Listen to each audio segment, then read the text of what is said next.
Hello दोस्तों, नमस्कार। Santoshi IAS में आप सभी का एक बार फिर स्वागत है। आज यहाँ पर हम करेंगे प्रैक्टिस सितंबर 10। इससे पहले हमने प्रैक्टिस सितंबर 9 तक कंप्लीट कर दिया है लेखपाल के लिए। जिनको प्रैक्टिस करना है, क्योंकि अब पेपर आपका बहुत ज़्यादा टाइम नहीं बचा है, तो जितना प्रैक्टिस कर पाएँ उतना कर लीजिए। आज यहाँ पर 10 अगर क्वेश्चन 10 प्रैक्टिस सेट कंप्लीट हो जाते हैं तो आपका 1000 क्वेश्चन पूरा हमने कंप्लीट कर दिया है। ठीक है, अब 1000 प्लस क्वेश्चन हम आगे बढ़ेंगे। ठीक है, तो आज हम 1000 क्वेश्चन पूरा कंप्लीट करते हैं। जो लोग पुराना वीडियो देखना चाहते हैं वो प्लेलिस्ट दिया गया है एक अलग से ही टेस्ट सीरीज का, वहाँ पर जाके सब देख लीजिएगा। यहाँ पर बहुत डिटेल में ही बताया जाता है। कोई भी क्वेश्चन होगा थोड़ा समय लगता है, लेकिन बहुत डिटेल में हर चीज़ें करवाई जाती हैं। तो चलते हैं, बिना किसी देरी के पहला क्वेश्चन देखते हैं। अच्छा लगेगा तो लाइक शेयर सब्सक्राइब जरूर करिएगा। करें, वैदिक देवता इंद्र किसके देवता हैं? करें, जो वैदिक देवता इंद्र हैं वो किसके देवता हैं ये बताना है। तो इंद्र किसके देवता माने जाते हैं? तो वो वर्षा और चक्रवात के देवता माने जाते हैं। तो याद रख लेंगे किसके देवता माने जाते हैं। वर्षा और चक्रवात के देवता माने जाते हैं। ठीक है, अगर आपसे कहे कि युद्ध के देवता ये माने जाते हैं कि नहीं, तो हाँ, ये युद्ध के भी देवता माने जाते हैं। ठीक है, वर्षा के देवता, चक्रवात के देवता, युद्ध के देवता, ये सब माने जाते हैं। ठीक है, एक बहुत ज्यादा पूछता है कि वरुण, पूछता है वरुण किसके देवता थे। ठीक है, तो वो कह रहे हैं वरुण ये किसके देवता थे। तो वरुण क्या है, ये किसके, तो ये ऋतु परिवर्तन जो होता है या दिन रात की जो घटनाएं होती हैं उसके देवता हैं। ठीक है, तो याद रख लेंगे ये क्या है, ऋतु परिवर्तन। तो ये दोनों में अंतर याद रखिएगा। वर्षा चक्रवात पूछे तो इंद्र बताएंगे, लेकिन अगर ऋतु परिवर्तन पूछे तो ये किसको बताएंगे, तो ये आप वरुण को बताएंगे। दिन रात किससे होता है, कि ये दिन और रात। ठीक है, तो ये के वरुण होते हैं। ठीक है, अगर हम देखते हैं, एक पूछते हैं सोम, सोम भी याद रखिएगा। जब इंद्र पूछ सकते हैं तो सोम भी पूछते हैं होंगे, पूछ लेंगे। ये वनस्पति के देवता है। ठीक है, तो याद रख लेंगे ये वनस्पति के देवता हैं। कौन देवता है वनस्पति के, ये सोम है। ठीक है, अब देखिए एक ऊषा, ऊषा का भी नाम याद रख लेंगे। ऊषा किसके, प्रगति और उत्थान के देवता है। तो याद रखेंगे, यहाँ प्रगति लिख दीजिएगा, बस समझ जाइएगा अगर प्रगत आ जाए। ठीक है, एक पूछते हैं अश्विनी। ठीक है, अश्विन, ये अश्विन किसके देवता है ये भी याद रख लेंगे। विपत्तियों को हरने वाले देवता है। ठीक है, तो याद रख, इसलिए अश्विन नाम रखा जाता है। तो ऐसे याद रख लेंगे, जब इंडिया कम रन बनाई रहती है, मान लीजिए T20 मैच है और इंडिया 115 पे पूरा बुक हो गई, तब किसके सहारे सब चलते हैं, अश्विन के सहारे सब चलते थे। ठीक है, कि वो 110 के अंदर क्या करेंगे, पूरे अपोजिट वाली टीम को बुक कर देंगे। मतलब कम जो क्रिकेट देखते होंगे उनको उनके वो समझ जाएंगे कि अश्विन क्या है, ये विपत्तियों को हरने वाले हैं। ठीक है, तो याद रख लेंगे विपत्तियों को हरने वाले, विपत्तियों को हरने वाले देवता ये माने जाते हैं। अब देखिए, जब विपत्तियों को हरने वाले एक होते हैं पूषण। ठीक है, तो पूषण किसके देवता माने जाते हैं, पशुओं की रक्षा करने वाले। ठीक है, तो पशुओं की क्या करते हैं, पशुओं की रक्षा करने वाले ये माने जाते हैं। ठीक है, तो इतना आपको याद रखना होगा। मारुति अगर पूछे तो आंधी तूफान तो जानती हैं। ठीक है, मारुति नंदन जब आता है, ये हनुमान चालीसा होता है तो उसपे होता नहीं।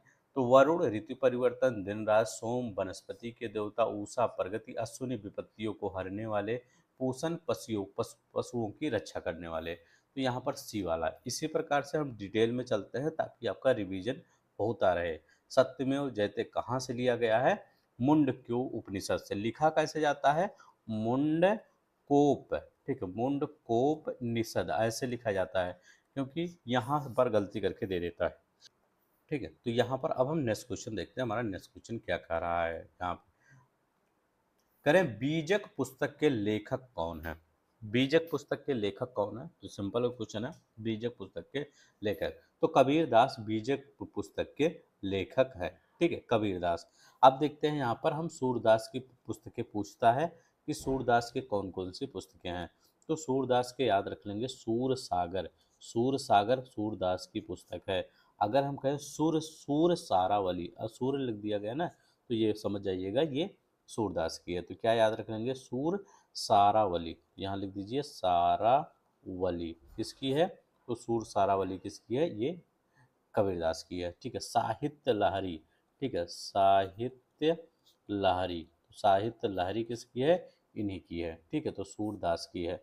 विद्यापति की पुस्तक याद रख लेंगे, विद्यापति की पुस्तक याद रखिएगा, कीर्तिलता, कीर्तिलता किसकी है, ये विद्यापति की है। कीर्ति पताका, कीर्ति पताका, ठीक है, कैसे याद रख लेंगे, जब विद्या किसी को आ जाती है तो वो कीर्ति, उसका कीर्ति हर जहाँ होता है कीर्ति पताका होता है।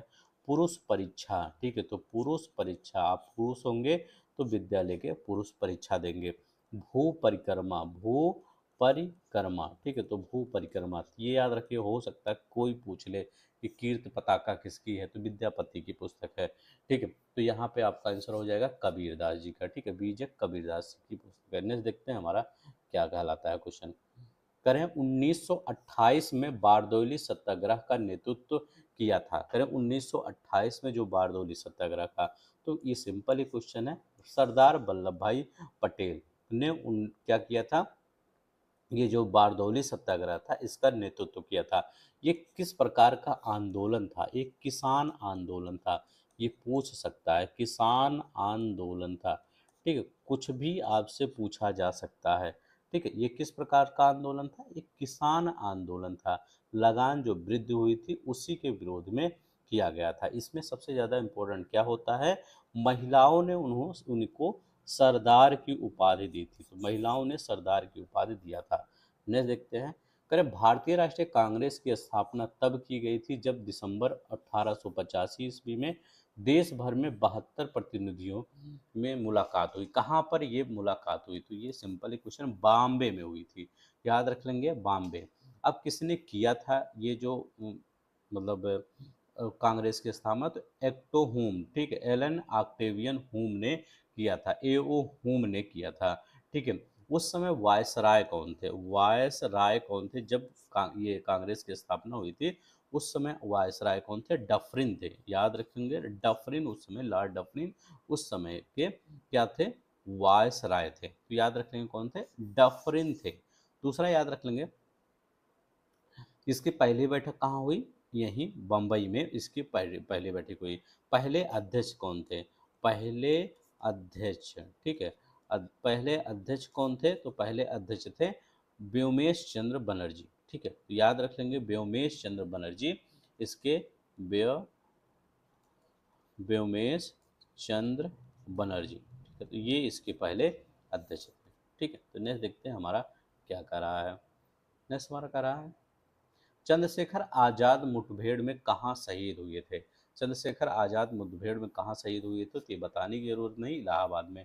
कब हुए थे, ये डाटा इंपॉर्टेंट है, कब हुए थे, तो ये 27 फरवरी, याद रख लेंगे 27 फरवरी 1931 को ये क्या हुए थे, शहीद हुए थे। पार्क का नाम क्या था, उस समय पार्क था, अब भी लोग कहते हैं अल्फ्रेड पार्क, लेकिन अब इन्हीं के चंद्रशेखर आजाद पार्क हो गया है। ठीक है, पहले अभी आज से कुछ साल पहले अल्फ्रेड पार्क ही इसको बोला जाता था। ठीक है, तो ये याद रख लेंगे।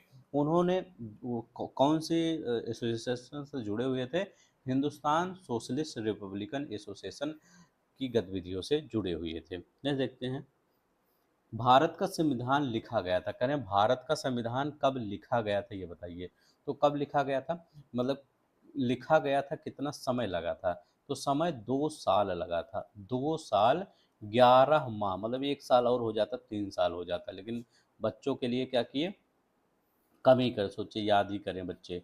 18 दिन, याद रख लेंगे क्या है, 2 साल 11 माह 18 दिन। ठीक है, तो इतना समय लगा, मतलब 12 दिन कम था, नहीं तो आपका 3 साल हो ही जाता। ठीक है, तो इतना दिन लगा, तो ये कितना है, 2 साल 11 माह 18 दिन, 2 वर्ष से अधिक, 2 वर्ष से अधिक हो गया, किंतु 3 वर्ष से कम, तो 3 से थोड़ा कम ही है। ठीक है, तो यही तो होगा आपका आंसर।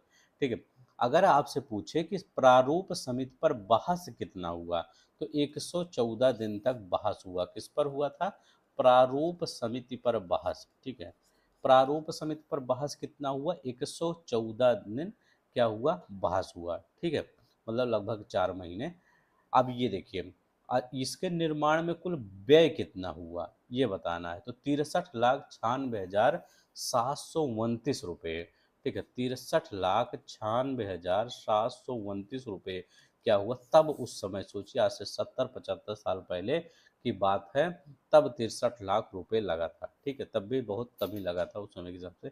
अब देखिए संविधान ये मतलब कब अपनाया गया, तो ये याद रख लेंगे 26 नवंबर, ठीक है, तो 26 नवंबर को क्या हुआ, ये अपनाया गया, ठीक है, रूप बनाया, मतलब 26 नवंबर को क्या 1949 को अपनाया गया था, ठीक है। लागू कब हुआ, 50 में, 26 जनवरी 1950 को। तो ये सब याद करिएगा न। शिक्षा का अधिकार एक मौलिक अधिकार है जो कि संबंधित है, शिक्षा का अधिकार एक मौलिक अधिकार है जो संबंधित है, किससे संबंधित है, 21A से संबंधित है, 21A, ठीक है, तो ये याद रख लेंगे।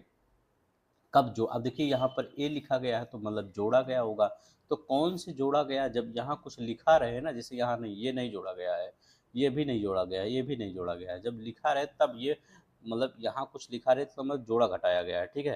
तो ये कब जोड़ा गया, तो याद रख लेंगे 86वें संविधान संशोधन द्वारा। शिक्षा का मौलिक अधिकार 86वें संविधान संशोधन द्वारा कब हुआ था, तो ये 2002 में हुआ था। तो 86वां संविधान संशोधन 2002 में हुआ था। 19 क्या है, तो 19 है वाक एवं अभिव्यक्ति, याद रखेंगे, वाक एवं अभिव्यक्ति, मतलब अभिव्यक्ति की स्वतंत्रता, मतलब आपको बोलने की स्वतंत्रता, इसमें अंदर कई हैं लेकिन इतना याद रख लीजिए अभी, ठीक है। तो बोलने की ये स्वतंत्रता, या इसी में ABCD, चलने की, कहीं बसने की, ये सब आ जाता है, ठीक है। अब देखिए यहाँ पर क्या है, 29 और 30, संस्कृति और शिक्षा संबंधी, ठीक है, संस्कृति और शिक्षा संबंधी, ठीक है, और शिक्षा संबंधी यहाँ पर अधिकार मिलते हैं, ठीक है, 29 और 30, ठीक है, संस्कृत और शिक्षा संबंधी अधिकार न देखते। किसी ग्राम पंचायत द्वारा उप प्रधान को पद से हटाने के लिए कम से कम कितने पंचायत सदस्यों का समर्थन आवश्यक है, कह रहे हैं जब उप प्रधान है उसको हटाना है तो कितने सदस्यों का समर्थन आवश्यक है ये बताना है, ठीक है। तो कितने, 2/3 सदस्यों का समर्थन आवश्यक है, ठीक है। तो उप प्रधान को उसके पद से हटाने के लिए 2/3 चाहिए, ठीक है। तो याद रख लें क्या है, 2/, अब यह प्रस्ताव किसको भेजा जाता है, तो जिला पंचायत राज्य अधिकारी को यह भेजा जाता है, ठीक है, किसको, जिला पंचायत राज्य अधिकारी को। लेकिन ये भी याद रख लेंगे, ये जो अविश्वास प्रस्ताव है 1 वर्ष का कार्यकाल पूरा होने के पश्चात ही प्रस्तावित कर सकते हैं, ठीक है।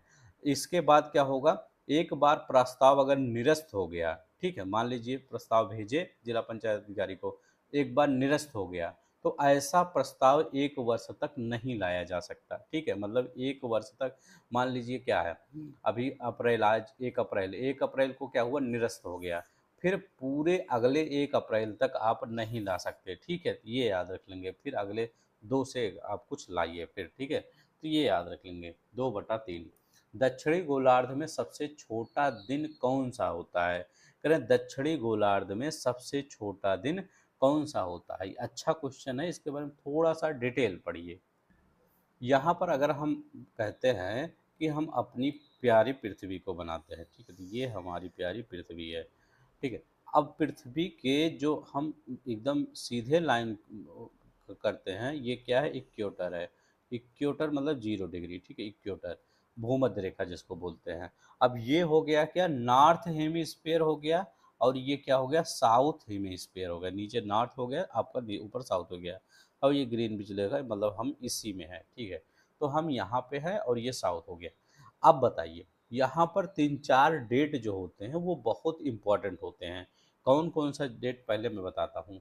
जब आपसे पूछे 21 जून, 21 जून जब पूछे तब आप क्या कहेंगे, हम कहेंगे 21, आप खुद सोचिए, आपके यहाँ पे मैं कहूँ 21 जून है, तो वो कौन सा आपका संक्रांति होगा, ठीक है, तो वह कह रहे हैं कौन सा आपके यहाँ होगा, तो आपके यहाँ होगा ग्रीष्म संक्रांति, याद रखेंगे कौन सा होगा, ग्रीष्म अयाम, तो इसकी आप कर्क संक्रांति बोल सकते हैं, उसको हम नाम देते हैं ग्रीष्म अयांत, ठीक है, अयनांत, ठीक है, या हम कहते हैं समर सोलिस्टिक, ठीक है, ग्रीष्म अयांत या समर सोलिस्टिक, या इसको हम बोलते हैं उत्तर, ठीक है, उत्तर अयनांत, ठीक, कोई भी बोलते हैं उत्तर, या कर्क संक्रांति, कर्क संक्रांति, ठीक है, ये तीनों चीज बोल सकते हैं।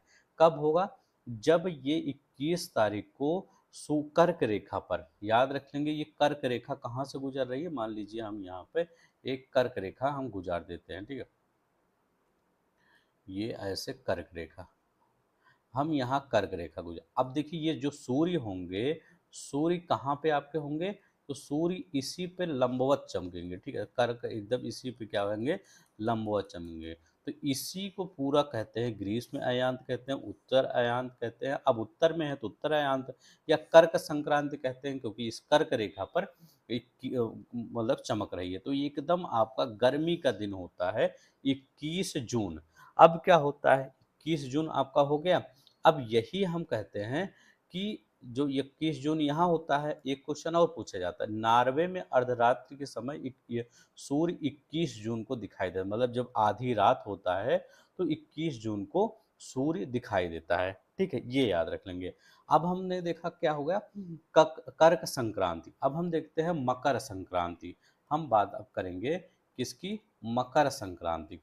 तो मकर संक्रांति देखिए, कर्क वाला तो हमने आपको पढ़ा दिया कि ये कर्क संक्रांति होता है, ठीक है। अब हम यहाँ पढ़ेंगे मकर संक्रांति का, जैसे आपके यहाँ सूर्य एक बार लंबवत पड़ती है, वैसे ये जो ये मकर रेखा जा रही है, ये मकर रेखा, ठीक है, मकर रेखा, मकर रेखा। अब जब इस पर सूर्य लंबवत एकदम पड़ेगा, मतलब एकदम सीधे पड़ेगा ऐसे सूर्य, तब ये कौन सा दिन होगा ये बता। आपके तो वहाँ आप उस गर्मी को फील करते हैं 21 जून को, तो आपको पता है कि 21 जून को ग्रीष्म अयांत होता है, समर सोलेस्टिक, उत्तर अयांत या कर्क संक्रांति। जब मकर रेखा पर पड़ती है वो कौन सा दिन होता है, तो ये होता है 22, यहाँ याद रख लेंगे क्या होता है, ये 22 दिसंबर होता है। जैसे आपके यहाँ 21 जून होता है, ऐसे आपका 22 दिसंबर होता है। इसको क्या बोला जाता है, तो यहाँ पर जो ये बोला जाता है शीत अयांत, याद रख लेंगे क्या है, शीत अयनांत, ठीक है, तो याद रखेंगे क्या है, शीत अयनांत या दक्षिण, ठीक है, या दक्षिण अयनांत, ठीक है, या मकर संक्रांति, मकर संक्रांति, ठीक है। अब यहाँ पर क्या होता है, अब शीत अयांत ये मत समझिएगा कि 22 दिसंबर को आपके आपके यहाँ तो शीत होगा, आप अपने ही अकॉर्डिंग यहाँ भी कर रहे हैं, ठीक है, आपके यहाँ तो शीत होगा, लेकिन यहाँ पर प्रचंड गर्मी होगी, यहाँ गर्मी होगी। 22 दिसंबर को क्या होगा, यहाँ गर्मी होगा, और 22 दिसंबर को यहाँ ठंडी होगी। तो आप अपने अकॉर्डिंग शीत अयांत यहाँ बोल दिए हैं, ठीक है। और दक्षिण अयांत ये तो समझ में आता है, मकर संक्रांति ये।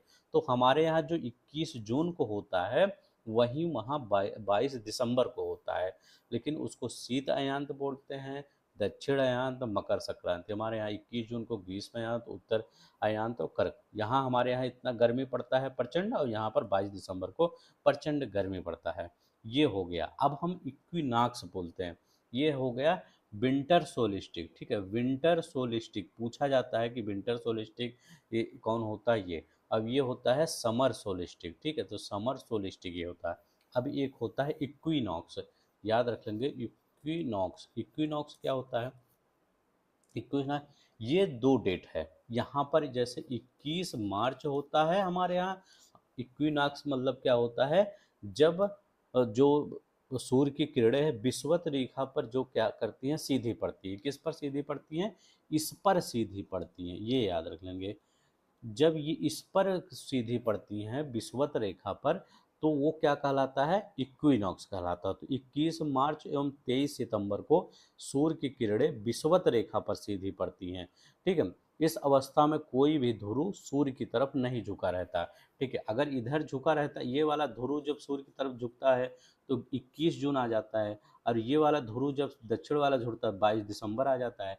लेकिन जब बीच में रहता है, कोई नहीं झुका रहता है, तो वो 21 मार्च होता है, और कौन सा होता है, 23 सितंबर होता है, 23 सितंबर होता है।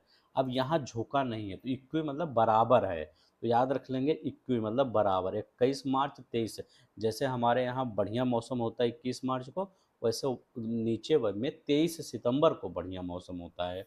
ठीक है, तो इसको क्या कहते हैं, विषुव कहते हैं। तो याद रख लेंगे जब इक्विनॉक्स की बात आए तो ये याद रखेंगे, ये आपका विषुव कहलाता है। ठीक है, इक्विनॉक्स कहलाता है, या 21 मार्च या 23 सितंबर को क्या कहते हैं, विषुव कहलाता है। तो ये याद रखेंगे तीनों, एक समर सोलेस्टिक हो गया, ये विंटर सोलेस्टिक हो गया, ये इक्विनॉक्स हो गया। ठीक है, इतना याद रखेंगे, ये चारों चीज़ें आपके इम्पोर्टेंट है, बार बार यहाँ पर पूछा जाता है। चलते हैं हम नेक्स्ट देखते हैं क्वेश्चन हमारा क्या कह रहा है।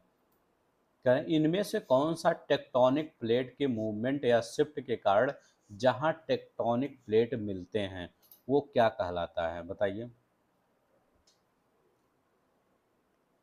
तो ये क्या, भूकंप कहलाता है। क्या होता है, जैसे हमारी जो हमारा प्यारा भारत है, जब ऐसे गया तो ये इधर से क्या है, यूरेशियन प्लेट है, और हमारा प्यारा भारत जब ये टकराया यहाँ पर, तो यहाँ पर अब भी क्या होता है, ये ऊपर बढ़ रहा है। क्या है, ये ऊपर बढ़ रहा है, वो भी इधर आ रहा है, ये भी ऊपर बढ़ा, तो ये बढ़ता चला जा रहा है। तो वही जब प्लेटें टकराती हैं तो क्या होता है, भूकंप होता है। तो टेक्टोनिक प्लेट जब मिलते हैं, टकराते हैं, तो वही भूकंप को जन्म देते हैं।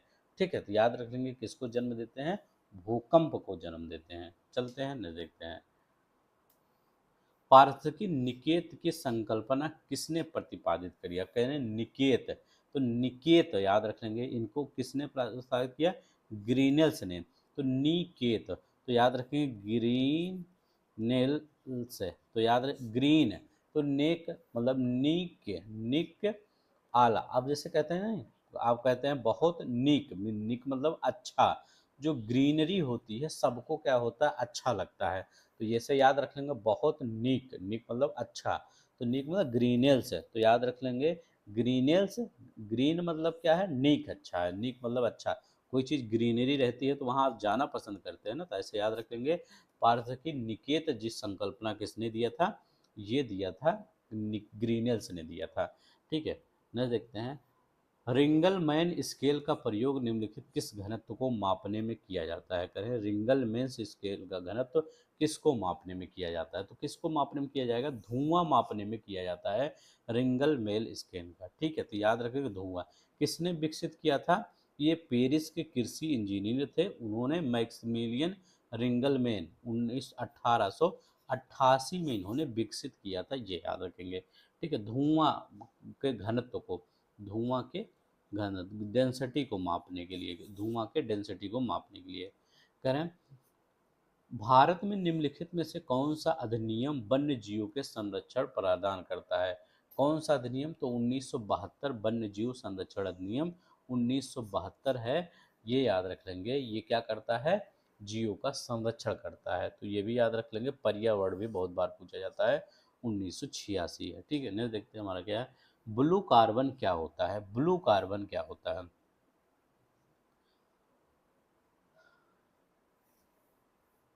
तो याद रखेंगे कि जो ये होता महासागर होता है, उसका तटीय क्षेत्र होता है, उसको क्या होता है, उसको ग्रीन हाउस प्रभाव को कम करने के लिए एक तरीका अपनाया गया।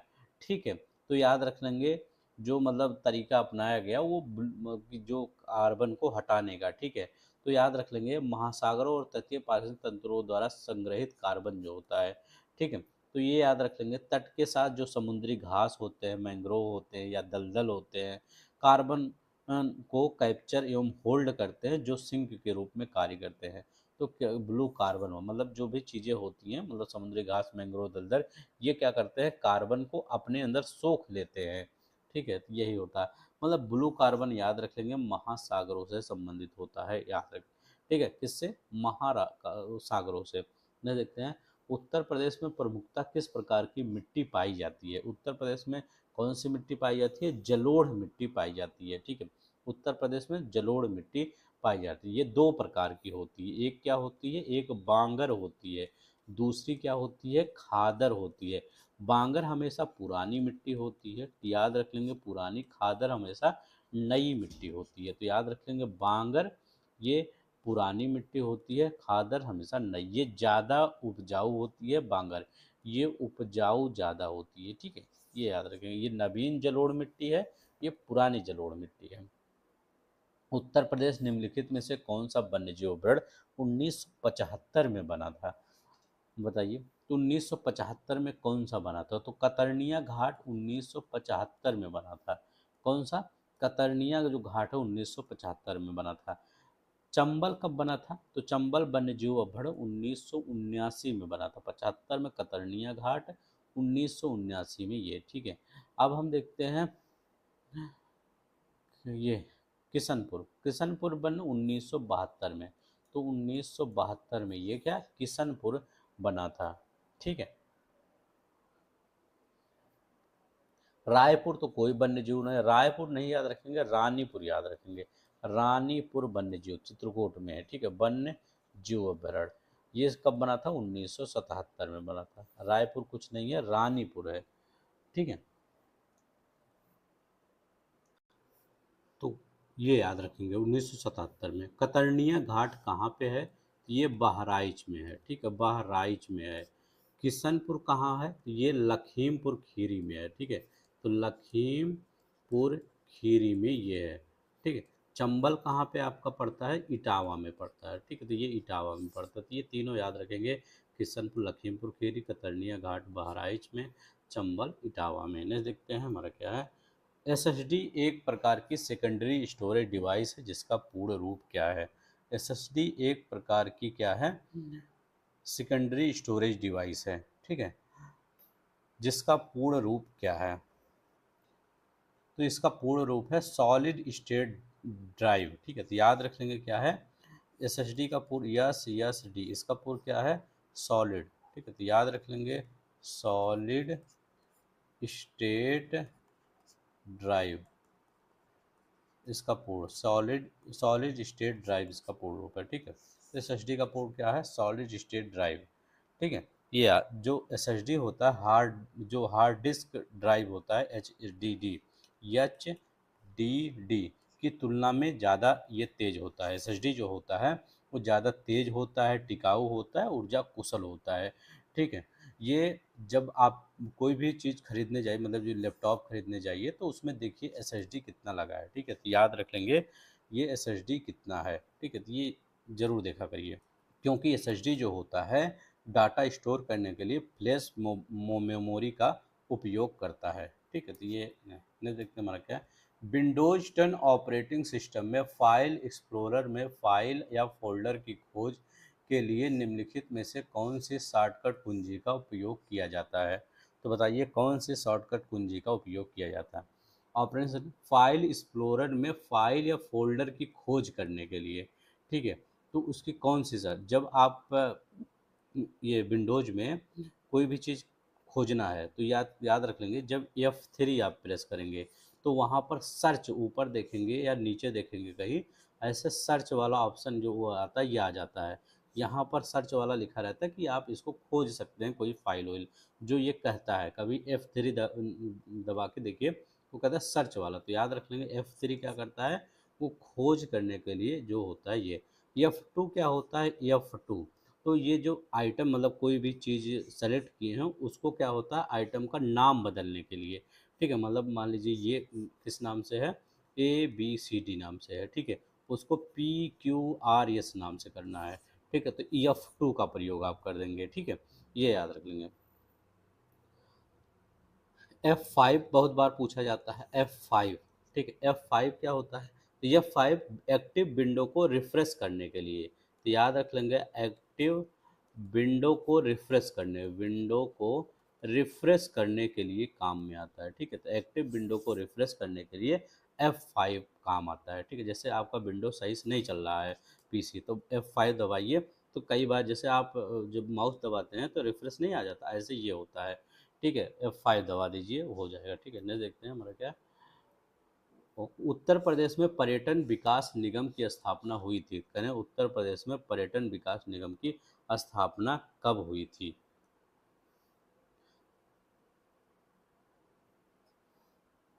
तो बताइए ये इसकी स्थापना कब हुआ था? पर्यटन विकास निगम के 1974 में। तो याद रख लेंगे क्या है, वर्ष 1974 में उत्तर प्रदेश में पर्यटन विकास निगम की स्थापना हुआ था, ठीक है। तो याद रख लेंगे 74 बहुत इंपॉर्टेंट है। 1974 में उत्तर प्रदेश पर्यटन विकास निगम की स्थापना हुई थी। उत्तर प्रदेश खादी ग्रामोद्योग बोर्ड की स्थापना किस वर्ष में हुई थी? उत्तर प्रदेश खादी, अभी हमने पर्यटन पूछा है तो पर्यटन क्या याद रखेंगे? 1974 याद रख लेंगे। अब हम करें खादी ग्रामोद्योग बोर्ड, ठीक है, उत्तर प्रदेश में खादी ग्रामोद्योग बोर्ड, तो खादी कब याद रख लेंगे? तो 1960 याद रखेंगे। 1960 में खादी याद रख लेंगे। तो ये याद रखें 1960, ठीक है। तो ये खादी। नेक्स्ट देखते हैं, अनौला तापीय ऊर्जा केंद्र कहाँ पे है? कह रहे हैं जो अनौला तापीय ऊर्जा केंद्र है ये कहाँ पे है? ये अनौला नहीं होगा, आंवला होगा, ठीक है, आंवला। यहाँ अनौला लिखा गया, आंवला होगा, आंवला। आंवला तापीय ऊर्जा केंद्र आपका बरेली में है, तो याद रख लेंगे क्या है? बरेली में है ये तापीय ऊर्जा केंद्र, ठीक है, आंवला। राष्ट्रीय चैम्बर ऑफ उद्योग एवं वाणिज्य उत्तर प्रदेश स्थित है। कहें राष्ट्रीय चैम्बर ऑफ उद्योग एवं वाणिज्य उत्तर प्रदेश के कहाँ पर स्थित है? तो राष्ट्रीय चैम्बर ऑफ उद्योग और वाणिज्य उत्तर प्रदेश के आगरा में स्थित है। याद रख लेंगे। इसकी स्थापना कब हुई थी? 1949 ईस्वी में इसकी स्थापना हुई थी। तो याद रखेंगे राष्ट्रीय चैम्बर क्या है? राष्ट्रीय चैम्बर ऑफ उद्योग और वाणिज्य, राष्ट्रीय चैम्बर ऑफ उद्योग एवं वाणिज्य उत्तर प्रदेश, ठीक है। राष्ट्रीय चैम्बर ऑफ उद्योग एंड वाणिज्य उत्तर प्रदेश कहाँ स्थित है? तो ये राष्ट्रीय स्तर का है लेकिन आगरा में स्थित है, ठीक है। तो ये 1949 में इसकी स्थापना हुई थी। नेक्स्ट देखते हैं हमारा क्या कर रहा है।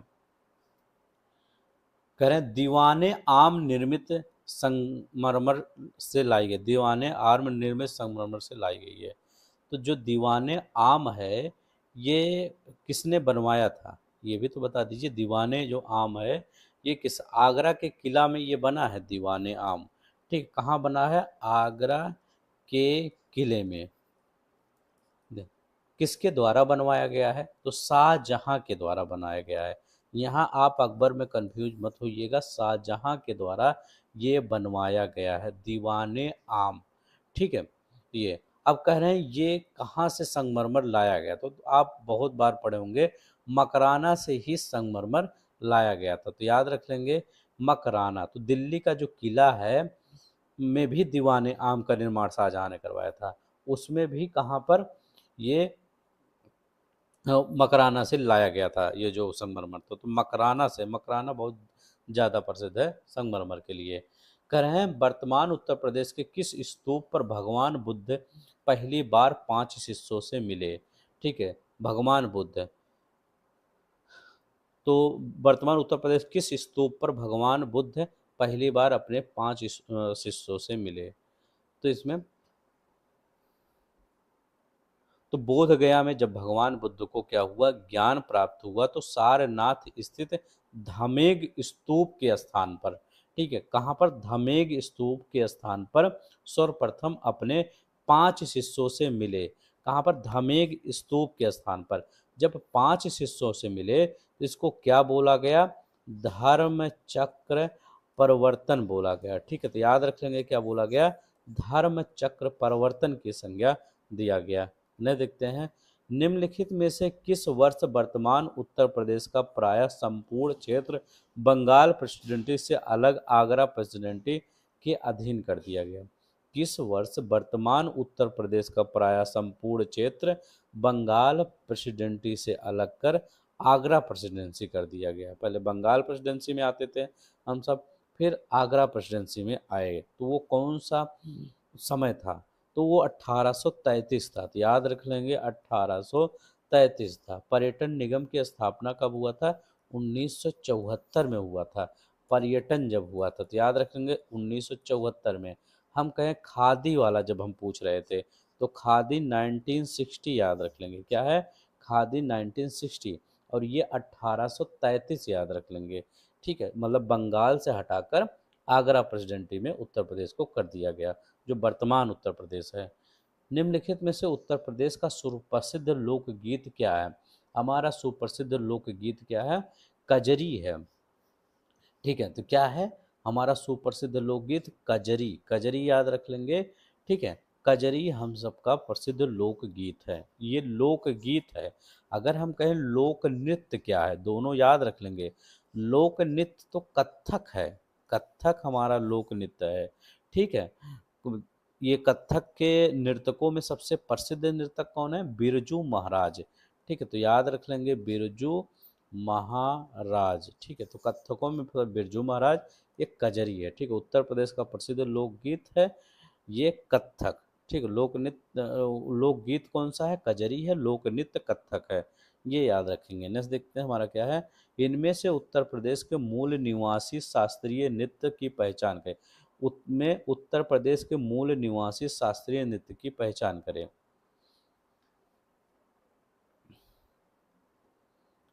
ये कह रहे हैं उत्तर प्रदेश के अच्छा, ये तो वही क्वेश्चन, ये कथक। ठीक है, तो याद रख लेंगे क्या है? कथक हमारा क्या है? शास्त्रीय नृत्य क्या है? कथक है। ठीक है, ये याद रखेंगे। नहीं, देखते हैं। उत्तर प्रदेश की ऐतिहासिक, पुरातात्विक और कलात्मक निधि की देखरेख करने के लिए स्थापित संस्कृत विभाग के कार्यों में कौन सा सम्मिलित नहीं है? करें, इसमें कौन सा सम्मिलित नहीं है ये बताना है। तो कौन सा है? उसकी बिक्री, उसका संरक्षण होगा, और उसका प्रदर्शन होगा, उसका प्रकाशन होगा, उसका अभिलेखीकरण होगा। ठीक है, तो संस्कृत विभाग की स्थापना कब हुआ था इसके? तो याद रख लेंगे 1957 में हुआ था। ठीक है, तो याद रख लेंगे क्या है? 1957 में इसका स्थापना हुआ था। उत्तर इतिहास पुरातत्व तो कलात्मक निधि रहेगी, इसकी स्थापना 1957 में संस्कृत विभाग के 1957 में। धुरिया लोक नृत्य क्या है? धुरिया लोक नृत्य उत्तर प्रदेश के बुंदेलखंड में, याद रखें क्या है? बुंदेलखंड क्षेत्र से संबंधित है। तो याद रखें कहाँ से संबंधित है? बुंदेलखंड। ठीक है, बुंदेलखंड क्षेत्र से संबंधित है। नहीं, देखते हैं हमारा क्या। बधाई कौन सी विधा है? करें, बधाई जो है वो कौन सी विधा है?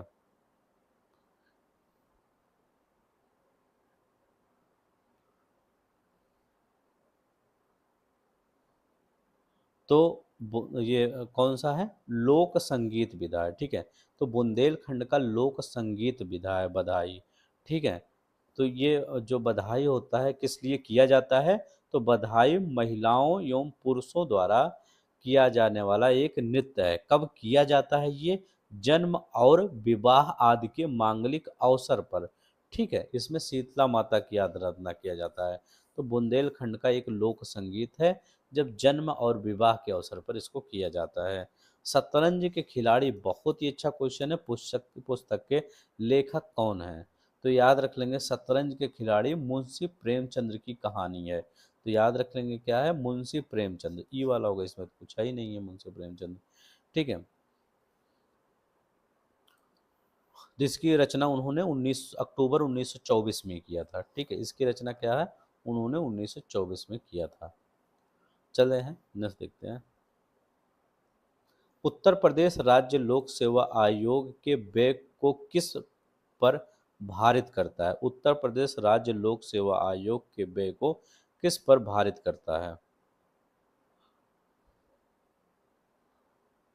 तो भारत की संचित ने कह रहे हैं, जो उत्तर प्रदेश राज्य लोक सेवा आयोग का व्यय होता है, जैसे आपका पेपर ओपर लिया, ठीक है, और हर चीज, ठीक है, वेतन और हर चीज, तो वो क्या भारत की संचित निधि से जाता है। तो याद रख लेंगे ये क्या होता है? भारत की संचित निधि से। ठीक है, ये जो लोक सेवा आयोग और राज्य लोक सेवा आयोग की संरचना कब से कहाँ तक दिया गया है? आर्टिकल 315 से।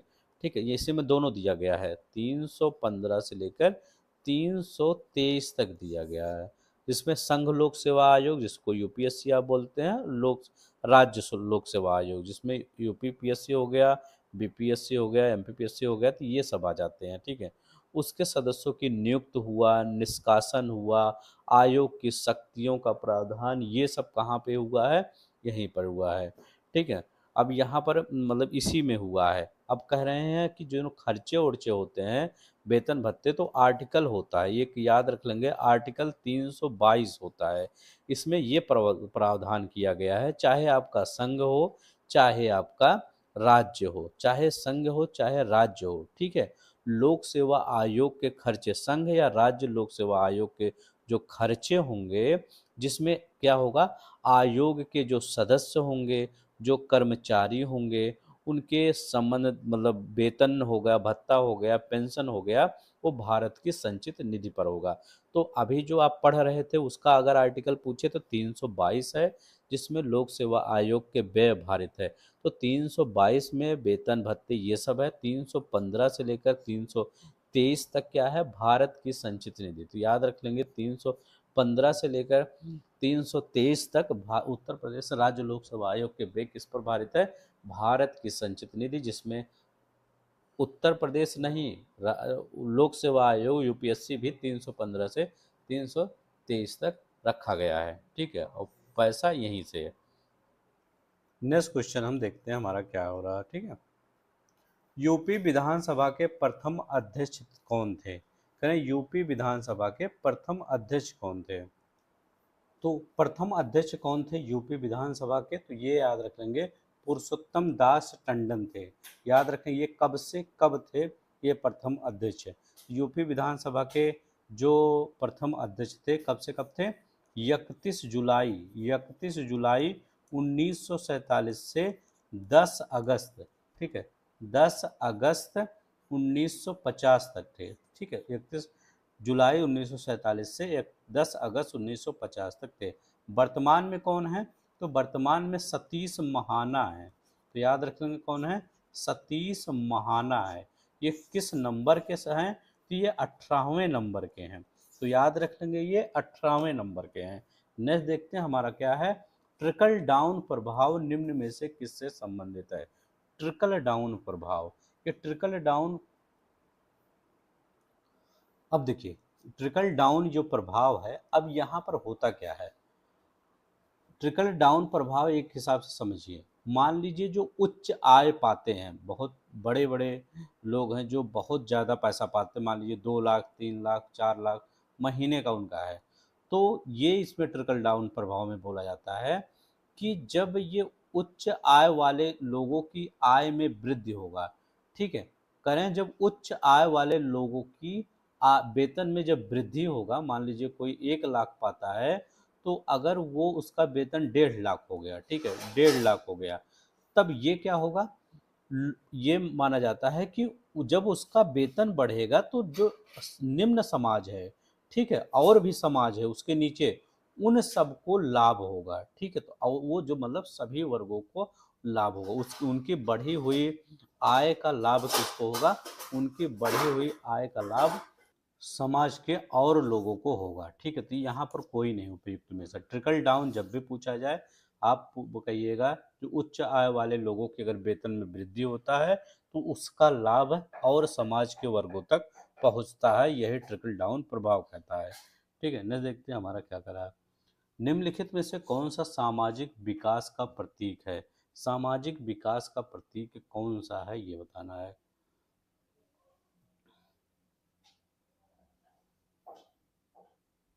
तो सामाजिक विकास के प्रतीक में आपका यहाँ पर कोई नहीं होगा। आप पूछेंगे महिलाओं का सशक्तिकरण क्या होगा? नहीं।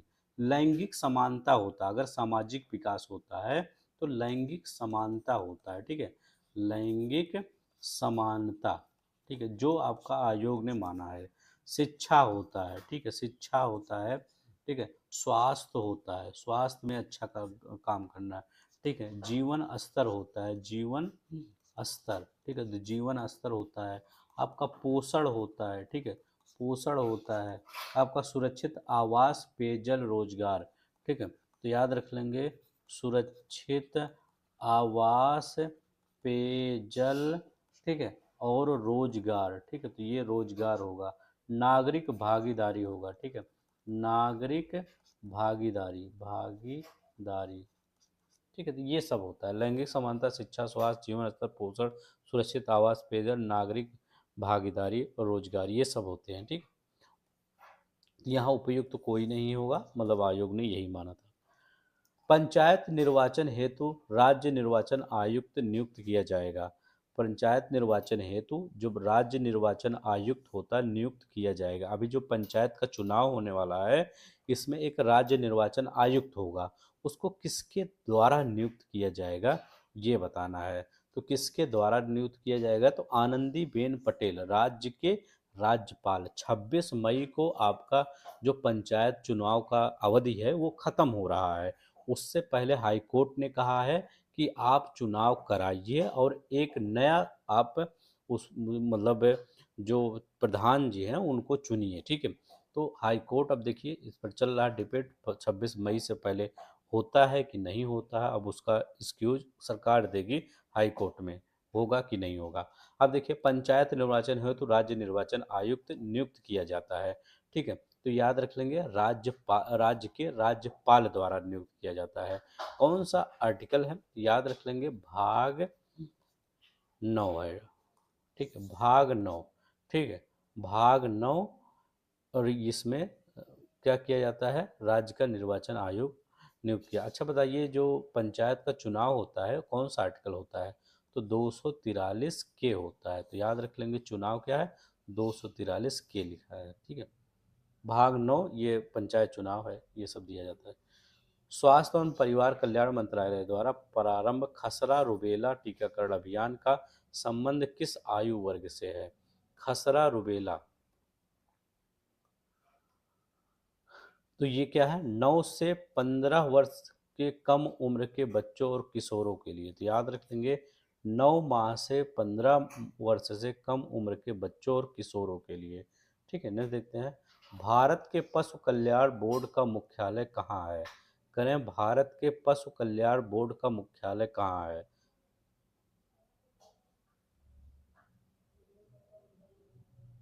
तो ये कहाँ है, 38 का। तो ये पहले आपका चेन्नई में था, लेकिन अब चेन्नई में नहीं है। अब ये आपका ये पहले तो था अब चेन्नई में, अब ये आपका हरियाणा में, हरियाणा के बल्लभगढ़, ठीक है, बल्लभगढ़, ठीक है, हरियाणा, ठीक है, यहाँ पर हस्तांतरित कर दिया गया, ठीक है। पहले तो ये चेन्नई था, यहाँ ऑप्शन डी वाला सही, लेकिन अब यहाँ पशु कल्याण बोर्ड का मुख्यालय बल्लभगढ़ हरियाणा स्थानांतरित कर दिया गया। कहाँ पर, बल्लभगढ़ हरियाणा, ठीक है। न देखते हैं संक्षेपण कितने शब्दों में लिखना चाहिए। करें संक्षेपण जो है वो कितने शब्दों में लिखना चाहिए, तो 1/3 शब्दों में संक्षेपण लिखना चाहिए। याद रख लेंगे क्या है, 1/3 शब्दों में संक्षेपण लिखना चाहिए। न देखते हैं निम्न में से कौन सा संयुक्त स्वर नहीं है, संयुक्त स्वर नहीं है कौन सा ये बताना है। अब संयुक्त स्वर कौन सा होता है, जैसे ए हो गया आपका, अय हो गया आपका, ओ हो गया आपका, औ हो गया, ये सब कौन से होते हैं, ये संयुक्त स्वर होते हैं, ए ऐ ओ औ। तो ठीक है, तो ए हो गया, ये भी है, ओ भी है, और ये भी है, ऊ नहीं है आपका संयुक्त स्वर, ठीक है। ऊ आपका ये वाला कौन सा स्वर है, तो ये आपका दीर्घ हो, वो सॉरी हस्व होता है, ठीक है। ये हस्व होता है, हस्व में छोटा आ आता है, आपका छोटी ई आता है, जिसमें मंत्रा उंत्रा नहीं लगा रहता, छोटा ऊ री, ये आपका क्या होता है, हस्व स्वर होता है। जब दीर्घ में आ जाएगा तो दीर्घ में कौन सा आ जाएगा, इसी पे बड़ा मंत्र लगा दीजिए, इसी पे क्या होगा, बड़ी ई लगा दीजिए, इसी पे क्या, बड़ा ऊ लगा दीजिए, तो ये दीर्घ बन जाता है, ठीक है। छोटा छोटी ओ और दीर्घ में, दीर्घ मतलब बड़ा, ठीक है, ऐसा कर दीजिए। तो यहाँ पर कौन सा आपका नहीं है, यही वाला आपका नहीं है। नेक्स्ट देखते हैं हमारा क्या है, ये वाला कोष्ठक विराम चिन्ह क्या है, बताइए इस कोष्ठक में विराम चिन्ह क्या है। तो जब ऐसे करके ऐसे किया रहे तो वो कौन सा होता है, तो ये अर्ध विराम होता है, ठीक है। ऐसे करके ऐसे क्या होता है, अर्ध विराम, ये कौन सा होता है, ऐसे निर्देश किया जाता है। जैसे कोई चीज़ लिखते हैं तो इसके आगे नहीं, यहाँ कुछ लिख देते हैं, इसके बाद ऐसे, जैसे निबंध, ठीक है, ऐसा निबंध है, निबंध ऐसा करके फिर ऐसे लिखना स्टार्ट करता है, ठीक है, ऐसे। अब योजना मतलब योजक चिन्ह कौन सा होता है, तो याद रखेंगे योजक चिन्ह कौन सा होता है, जैसे ये ऐसे कर, ये ऐसे बीच में, मतलब ऐसे में दो कोष्ठक में कर दिया, ऐसे होता है योजक, ऐसे होता है, ठीक है, योजक होता है। ये तो अर्ध विराम होता है, क्या होता है, ये अर्ध विराम होता है। और अल्प विराम क्या होता है, अल्प विराम, तो अल्प विराम क्या होता है, तो अल्प विराम आपका ये ऐसे होता है, अर्ध ये ऐसे होता है, अर्ध मतलब ये वाला और अल्प मतलब ये वाला, समझिएगा ऐसे। ठीक है, अल्प ऐसे होता है, अर्ध ऐसे होता है। अर्ध में एक ऊपर बिंदी लगा दिया जाता है, अल्प में बिंदी नहीं लगाया जाता है। ठीक है, पूर्ण विराम तो जानते होंगे, प्रश्नवाचक जानते होंगे। दोहरा उद्धरण कौन सा होता है, तो दोहरा उद्धरण कहते हैं, दोहरा उद्धरण। ठीक है, उद्धरण, दोहरा उद्धरण कौन सा होता है, ऐसे करके और ऐसे करके। ठीक है, ये आपका दोहरा उद्धरण हो गया। नहीं, देखते हैं। दाल में कुछ काला है, इस वाक्य को शब्दों में बताइए। दाल में कुछ काला है, तो कुछ कुछ वर्ड है ना, तो कुछ कौन सा हो जाएगा, अनिश्चयवाचक। तो दाल में कुछ काला है, अनिश्चयवाचक हो जाएगा। अच्छा, हाँ, ठीक, यह तीनों शब्द किस विस्मयादि बोधक अव्यय में सम्मिलित है। अच्छा, हाँ, ठीक, ये सब किस में है, तो ये अनुमोदन बोधक में है। तो याद रखने क्या है, अनुमोदन बोधक के अव्यय हैं। अच्छा, हाँ, ठीक, ये सब अनुमोदन बोधक। ठीक है,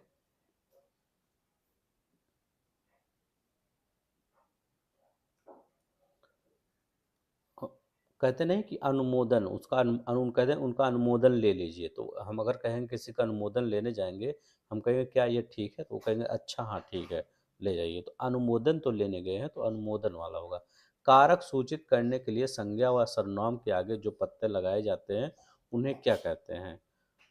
कारक सूचित करने के लिए संज्ञा और सर्वनाम के आगे जो प्रत्यय लगाए जाते हैं उन्हें क्या कहते हैं, उन्हें विभक्ति कहते हैं। तो याद रख लेंगे, उन्हें विभक्ति कहते हैं। याद रखें, 44 क्या होगा, डी, उनको क्या कहते हैं, विभक्ति कहते हैं।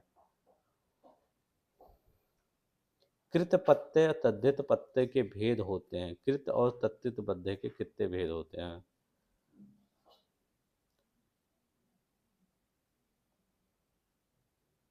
तो यहाँ बताइए, को कृत और तत्व। कृत पत्ते के कितने भेद होते हैं, तो कृत प्रत्यय, कृत पत्ते के दो भेद होते हैं, कौन से, विकारी। ठीक है, तो याद रख लेंगे, विकारी कृत प्रत्यय।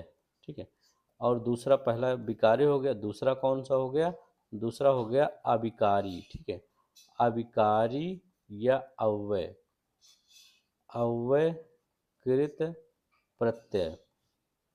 ठीक, तो विकारी कृत प्रत्यय और अविकारी अव्ययकृत प्रत्यय, ये हो गया। अब तद्धित के कितने भेद होते हैं, कृत प्रत्यय के विकारी कृत प्रत्यय अविकारी। अब ये तद्धित के देखते हैं, इसके कितने होते हैं, तो तद्धित के 5 होते हैं। तो 5 कौन सा होता है, तो पहला याद रख लेंगे यहाँ पे, पहला वाला याद रखेंगे कृतवाचक। ठीक है, कृत, कृतवाचक ऐसे नहीं लिखा जाता, ठीक है, ऐसे लिखा जाता है, कृतवाचक, ये पहला हो गया। दूसरा कौन सा होगा, ये पहला हो गया, और ये दूसरा। दूसरा कौन सा हो जाएगा, भाववाचक। तो भाववाचक याद रख लेंगे। तीसरा कौन सा हो जाएगा, ऊनवाचक, ऊनवाचक। ठीक है, और चौथा कौन सा होगा, संबंधवाचक।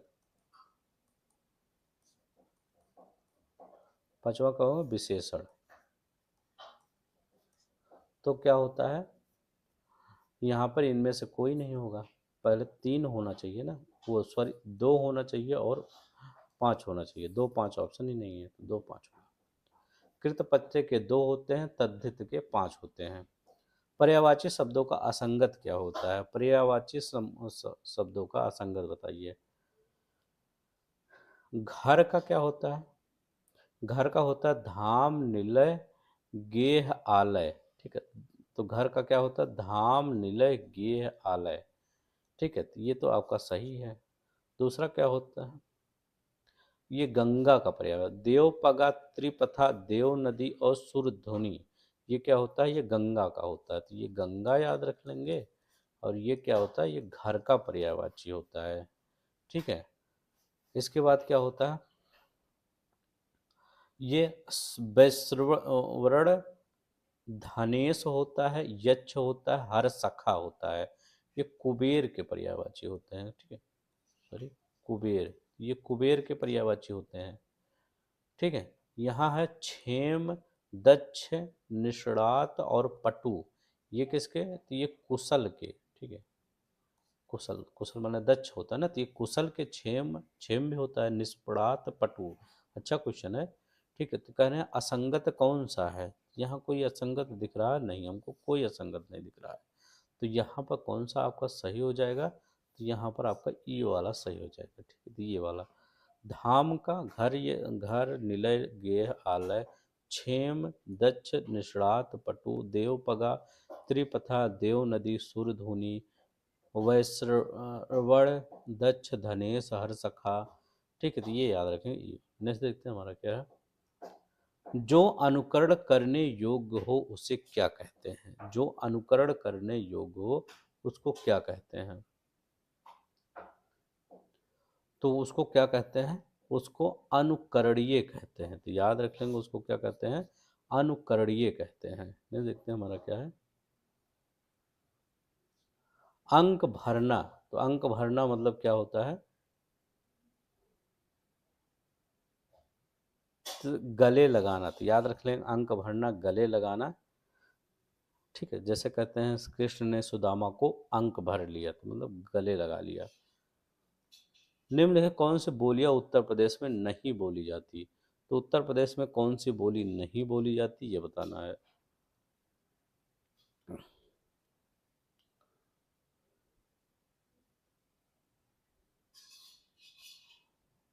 तो मारवाड़ी ये राजस्थान में बोली जाती है, ठीक है। और मेवाती भी, मेवाती और ये दोनों यहाँ उत्तर प्रदेश में नहीं बोली जाती, ये राजस्थान में, मेवाड़ और मारवाड़ी, ठीक है। तो ये मेवाड़ क्षेत्र में मारवाड़ी, ये राजस्थान में बोली जाती है। अवधी आपका हो गया, और क्या हो गया?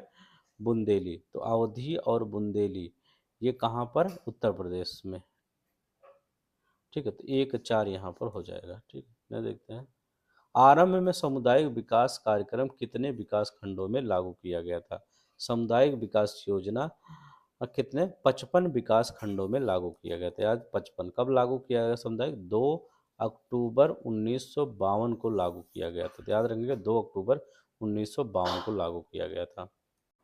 नेक्स्ट क्वेश्चन हम देखते हैं, हमारा नेक्स्ट क्वेश्चन क्या कर रहा है। तो हमारा नेक्स्ट क्वेश्चन कह रहा है कि भारतीय सेना ने दिसंबर 2025 में किस अटैक हेलीकॉप्टर को अंतिम खेप को जोधपुर स्थित 451 आर्मी एविएशन स्क्वाड्रन में शामिल किया? तो कौन सा है? वो अपाचे है। तो याद रख लेंगे अपाचे हेलीकॉप्टर, ठीक है। यह जो अपाचे हेलीकॉप्टर है, रात के अंधेरे और खराब मौसम दोनों ही जगह पर, अगर दोनों ही कंडीशन रहे, तो ये टैंक, जो टैंक नहीं होते उस पर सटीक निशाना लगा सकता है, ठीक है। नहीं देखते हैं निम्नलिखित में से कौन सा सुनामी की उत्पत्ति के कारणों में सम्मिलित नहीं है? कौन सुनामी की उत्पत्ति के कारणों में सम्मिलित नहीं है ये बताना है। भूकंप, ज्वालामुखी, सूर्य चंद्रमा का गुरुत्वाकर्षण, अंतः सागरीय भूस्खलन, ठीक है। तो इसमें कौन सा शामिल नहीं है? तो सुनामी की उत्पत्ति के कारणों में कौन सा सम्मिलित नहीं है? तो ये सूर्य और चंद्रमा का जो गुरुत्वाकर्षण होता है इसके कारण नहीं होता है। याद रखें सूर्य और चंद्रमा का जो गुरुत्वाकर्षण होता है, सुनामी इसके कारण नहीं, इसके कारण ज्वार भाटा आते हैं, ना कि सुनामी आता है, ठीक है। तो याद रख लेंगे यहाँ पर जो आपका इसके कारक होते हैं ये भूकंप होते हैं। जैसे भूकंप आप नहीं गया तो समुद्र के अंदर, तो उसके कारण होता है, समुद्र के अंदर भूकंप आता है तो इसके बाद क्या होता है? जैसे 2004 में समुद्र के अंदर भूकंप आया था, इसके बाद वो जो आपका तमिलनाडु को एरिया है वहाँ पर हुआ था क्षतिग्रस्त, या अंडमान निकोबार में ज्वालामुखी फट जाता है, ठीक है। तो ये लेकिन अंतः सागरीय भूस्खलन की कोई क्रियाएं होती हैं, तो लेकिन ये सूर्य और चंद्रमा का गुरुत्वाकर्षण नहीं होता, यहाँ पर ज्वार भाटा का काम होता है, ठीक है। नहीं देखते हैं हमारा क्या है। भारत में सूखाग्रस्त क्षेत्र कार्यक्रम कब प्रारंभ किया गया था? बहुत ही अच्छा क्वेश्चन है। बताइए भारत में सूखाग्रस्त क्षेत्र कब प्रारंभ किया गया था? ठीक है, अभी हमने क्या बताया था आपको? दो चीजें बताया था, ठीक है। मतलब जो डेट से रिलेटेड थी, दो तीन चीजें आया था आपके क्वेश्चन में। हमने एक क्वेश्चन क्या बताया था? हमने एक क्वेश्चन बताया था जो आपका था पर्यटन के लिए कब बताया था, तो हमने 1974 बताया था। ठीक है, तो याद रख लेंगे 1974 हमने क्या लिया था, पर्यटन के लिए बताया था। और खादी ग्राम्य उद्योग बोर्ड के लिए 1960 बताया था। तो ये दोनों आपका रिवीजन हो गया। यहाँ पर्यटन लिख दीजिए और आपका खादी ग्राम उद्योग बोर्ड आपका 1960 में, ठीक है, ये स्थापित किया गया था। तो करें सूखाग्रस्त कब हुआ था, तो ये बताना है। जो सूखाग्रस्त क्षेत्र हुआ था ये कब हुआ था, ये 1973 में हुआ था। तो याद रख लेंगे 1973 में सूखाग्रस्त क्षेत्र मतलब जो कार्यक्रम है ये प्रभावित किया गया भारत में सूखाग्रस्त क्षेत्र, तो 1973 में। ठीक है, याद रखेंगे। नेक्स्ट देखते हैं हमारा क्या है, एक्सेल में निम्नलिखित में से कौन सा फार्मूला का घटक नहीं, एक्सेल में निम्नलिखित कौन सा फार्मूला का घटक नहीं है ये बताना है। अभी आपका देखिए, अभी मैं आपका जानते हैं ये यहाँ पर बने रहेंगे। मैं आपका जैसे यूपी ट्रिपल एस सी में, ठीक है, तो यूपी ट्रिपल एस सी में जो भी आपके साइंस के क्वेश्चन अभी तक पूछे गए हैं, ठीक है, बायोलॉजी फिजिक्स केमिस्ट्री, एक पीडीएफ में उसको करवा दूंगा। जो भी आपके कंप्यूटर के सवाल पूछे गए हैं उनको एक वीडियो में करवा दूंगा टिल डेट तक जितने भी। और जैसे ही आपका हिस्ट्री हुआ, ज्योग्राफी हुआ, इन सब के क्वेश्चन जो पूछे गए हैं उनको एक वीडियो में ऐसे करवा दूंगा। तो आपका एक पूरा फुल रिवीजन हो जाएगा। ऐसा नहीं कि सिर्फ मैं बताऊंगा क्वेश्चन ये क्वेश्चन वो, इसका ये ऐसा नहीं, हर चीज़ का एक डिटेल सॉल्यूशन दूंगा। ठीक है, तो ऐसे ही होगा, ताकि अब मैं इसको लगभग 10 तारीख या 15 तारीख को सब कुछ करवा दूंगा। ठीक है, ताकि तब भी आपके पास एक महीने बचे टेस्ट सीरीज लगाने के लिए। एक्सेल के में कौन सा फार्मूले का घटक नहीं है, तो कौन सा फार्मूले का घटक यहाँ पर नहीं है, तो पिक्चर आपका फार्मूले का घटक नहीं है। गणितीय ऑपरेटर होता है, वर्कशीट फंक्शन होता है, सेल रेफरेंस होता है। ठीक है, सेल रेफरेंस किसको बोलते हैं, जैसे ये आपका ये जो ये सिंबल बनता है और आपका क्या है, ये वन। ठीक है, ये सेल रेफरेंस होता है, ये पूछा जाता है, ये सेल रेफरेंस, ये बी, फिर ये सेल रेफरेंस होता है। वर्कशीट फंक्शन क्या होता है, जैसे सम लिखते हैं हम, सम लिख देते हैं, सम। ठीक है, हमने एवरेज लिख दिया तो एवरेज लिख देते हैं। ठीक है, एवरेज हम लिख देते हैं तो वो एवरेज ऐसे लिख देते हैं। ठीक है, और गणितीय ऑपरेटर तो आप जानते हैं, प्लस माइनस मल्टीप्लाई, तो ये सब आपका हो जाता है। ठीक है, तो ये सेल रेफरेंस इसको बोलते हैं, वर्कशीट फंक्शन आपको इसको बोलते हैं। ठीक है, और ये गणितीय ऑपरेटर ये इसको बोलते हैं। ठीक है, ये याद रखेंगे।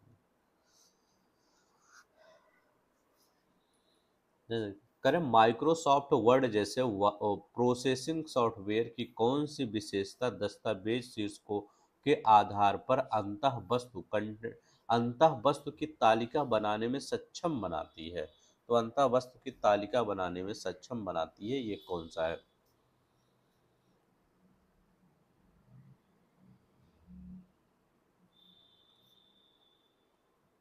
तो कौन सा होता है, स्टाइल्स होता है। तो याद रख लेंगे, स्टाइल्स होता है जो तालिका बनाने में, जैसे ऊपर देखते होंगे स्टाइल्स लिखा होता है। ठीक है, तो उससे क्या होता है, आपका ये सब चीज़ें बना सकते हैं, शीर्षक आधार सामग्री ये सब। ठीक है, स्टाइल्स होता है, ये बहुत काम करता है। ठीक, वैसे भी अगर आप यहाँ पर देखेंगे, ये माइक्रोसॉफ्ट ये मतलब जो आपका ऑप्शन है हाइपर लिंक, तो आप जान ही नहीं रहेंगे, ये होगा ही नहीं। मेल मर्ज अलग चीज़ है, स्पेलिंग ग्रामर चेक अलग, स्टाइल्स होगा। ठीक है, ये क्वेश्चन शायद पूछा गया था आपके पेपर में। दिशा निर्देश नेविगेट करने के लिए किस ऐप का उपयोग किया जाता है, तो करें दिशा निर्देश नेविगेट करने के लिए किस का उपयोग किया जाता है, तो एकदम सिंपल, ये मैप्स का प्रयोग किया जाता है। तो याद रख लेंगे क्या है, मैप्स का प्रयोग किया जाता है। चलते हैं देखते हैं हमारा क्या है, निम्नलिखित में से कौन सा मोबाइल डिवाइस से कंपेटिव टीवी या मॉनिटर पर सीमलेस स्क्रीन शेयरिंग को सक्षम बनाता है, मोबाइल डिवाइस से कंपेटिव टीवी या मॉनिटर पर सीमलेस स्क्रीन शेयरिंग को सक्षम बनाता है, बताइए कौन सक्षम बनाता है, तो ये मीरा कास्ट बनाता है। तो याद रखेंगे क्या है, मीरा कास्ट एक वायरलेस डिस्प्ले तकनीक है जो मोबाइल डिवाइस से मॉनिटर पर, जैसे आपका मोबाइल है ये आपका, तो ये क्या करता है, जो आपका मॉनिटर है उस पर क्या होता है, स्क्रीन शेयरिंग को सक्षम बनाता है। ठीक है, तो क्या करते हैं, इसको मीरा कास्ट कहते हैं। ये देखते हैं, एक अल्फा न्यूमेरिक कोड है जो नेफ्ट सिस्टम में भाग लेने वाली बैंक शाखा की विशिष्ट पहचान करता है। आईएफसी एक न्यू यूनिक कोड होता है जो क्या होता है, आईएफसी। ठीक है, क्या होता है, आईएफसी, इसको बोलते हैं आईएफएससी। आई हो गया, एफ हो गया, एस हो गया, सी हो गया। ठीक है, ये क्या कहता है, एक यूनिक कोड होता है, हर ब्रांच का एक यूनिक कोड होता है। ठीक है, जिसे भारतीय रिजर्व बैंक द्वारा क्या किया जाता है, शाखा को दिया जाता है, जैसे कौन सी शाखा है वहाँ पे। आईएफसी कोड एक अल्फा न्यूमेरिक कोड होता है जिसमें क्या किया जाता है, जो निफ्ट से पैसा ट्रांसफर आरटीजीएस किया जाता है, आईएमपीएस किया, जैसे ऑनलाइन फंड ट्रांसफर सिस्टम में भाग लेने वाली शाखा के विशिष्ट विशिष्ट पहचान होता है, आईएफएससी। ठीक है, ये याद रखेंगे। दूसरी बात क्या याद रखेंगे, दूसरी बात याद रखेंगे, आईएफसी कितने अंक का होता है, तो ये हमेशा 11 अंक का होता है। ठीक है, पहला जो 4 अक्षर होता है, 11 में पहला जो 4 अक्षर होता है वो बैंक के नाम को दर्शाता है। ठीक है, जैसे एच डी एफ सी हो गया, एस बी आई, जैसे एच डी एफ सी या एस बी आई एन, तो याद रख लेंगे। ये पहला 4 अक्षर क्या होता है, वो बैंक के मतलब बैंक का नाम दर्शाता है। 11 हो गया, 4 हो गया। फिर जो पांचवा अक्षर होता है, इसके बाद पांचवा जो अक्षर होता है वो हमेशा जीरो होता है। तो आप हमेशा जब आईएफसी, तो आप कंफ्यूज होते होंगे ना कि ये जीरो है कि यहाँ पर ओ है, दोनों में कंफ्यूज हो जाते होंगे कभी कभी कि ये जीरो होगा कि ओ होगा। तो जो पांचवा अक्षर होता है वो हमेशा जीरो होता है। कितना हो गया, 6 हो गया। वो 5 हो गया। अब छा क्या होता है, विशिष्ट शाखा, जैसे उसका पहचान होता है। जैसे कोई शाखा, जैसे आपके यहाँ मान लीजिए आपका शाखा लखनऊ है, तो लखनऊ का जो जहाँ पे होगा, लखनऊ में बहुत से I H D F C bank शाखा होंगे। तो आपका जैसे मान लीजिए आप गोमती नगर के हैं, तो आपका गोमती नगर का एक शाखा होगा, वो कितना नंबर होगा, वो 6 अंक का होगा। ठीक है, तो याद रख लेंगे वो 6 होंगे। तो ये कितना हो गया, ये 5 हो गया और 6, 6 हो गया तो 11 हो गया। तो ये वो याद रखेंगे। नेक्स्ट देखते हैं, निम्नलिखित में कौन सा विकल्प वॉइस चैट सिस्टम का उदाहरण नहीं है, वॉइस चैट सिस्टम का उदाहरण नहीं है, कौन सा विकल्प है, बताइए। सिंपल ही क्वेश्चन है, ज़्यादा। हाँ, करो वॉइस, जैसे आप गूगल मीट करते हैं, जब आप गूगल, अब आप ये काम करिएगा, जितने भी ऐप हैं उन सबको पढ़ लीजिए, क्या कोई कौन सा काम करता है ऐप। ठीक है, तो इसका बहुत ज़्यादा पूछा जाता है। तो गूगल मीट हो गया आपका, इससे क्या होता है, जब कई लोगों को एक साथ जोड़ना हुआ, ऐसे ही जूम काम करता है, जड जबर डबल ओ एम, जूम ऐसे ही कॉल करता है। ठीक है, एप्पल फेस टाइम, तो याद रख लेंगे, एप्पल जो फेस टाइम है ये भी यही काम करता है, लेकिन फेसबुक नहीं है। तो याद रख लेंगे, फेसबुक एक सोशल मीडिया है, जुड़ सकते हैं वॉइस चैट के माध्यम से, लेकिन यहाँ पे आपका क्या है, फेसबुक है। तो विकल्प में वॉइस चैट सिस्टम का उदाहरण नहीं है, तो यहाँ फेसबुक दिया गया है। ठीक, ये इनका मतलब है फेसबुक एक सोशल मीडिया है, लेकिन वॉइस चैट से इसमें भी तो जुड़ा जा सकता है, लेकिन कई लोग नहीं जुड़ सकते हैं। मतलब करें, W A F file format का उपयोग निम्न में से किया जाता है, तो याद रख लेंगे, डब्ल्यू ए वी का पूरा नाम क्या है, वेब फॉर्म ऑडियो फाइल। ठीक है, ऑडियो फॉर्मेट, मतलब ऑडियो फाइल इसका नाम होता है। इसको किसके द्वारा विकसित किया गया है, इसको आईबीएम और माइक्रोसॉफ्ट द्वारा विकसित किया गया है। ठीक है, यह क्या करता है, पीसी पर ऑडियो और क्या करता है, बिट स्ट्रीम को स्टोर करने के लिए काम करता है। ठीक है, जो ऑडियो ऑडियो उपयोग होता है उसके लिए। तो ये क्या होता है, तो ये जो आपका ध्वनि, ठीक है, तो ऑडियो मतलब ये ऑडियो स्टोर करता है। ठीक है, तो ये याद रख लेंगे, ऑडियो, ये मतलब ऑडियो इसका बीच वाला नाम ही होता है। ठीक है, तो याद रख लेंगे, वेबफॉर्म ऑडियो फाइल फॉर्मेट, ये ऑडियो के लिए माइक्रोसॉफ्ट और आईबीएम के द्वारा विकसित किया गया है। कौन सा लॉजिक बम के लिए सही है, करें, लॉजिक बम के लिए कौन सा सही है,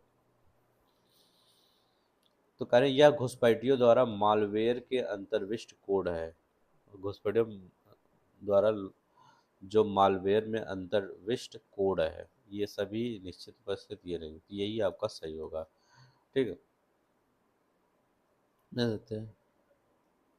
अपाचे हुडूप फ्रेमवर्क एक बड़ा हिस्सा है किस भाषा का, बताइए। अपाचे हडूप फ्रेमवर्क एक बड़ा हिस्सा है किसका, तो जावा, याद रख लेंगे जावा। अपाचे हुडूप फ्रेमवर्क एक बड़ा हिस्सा जावा भाषा में लिखा जाता है।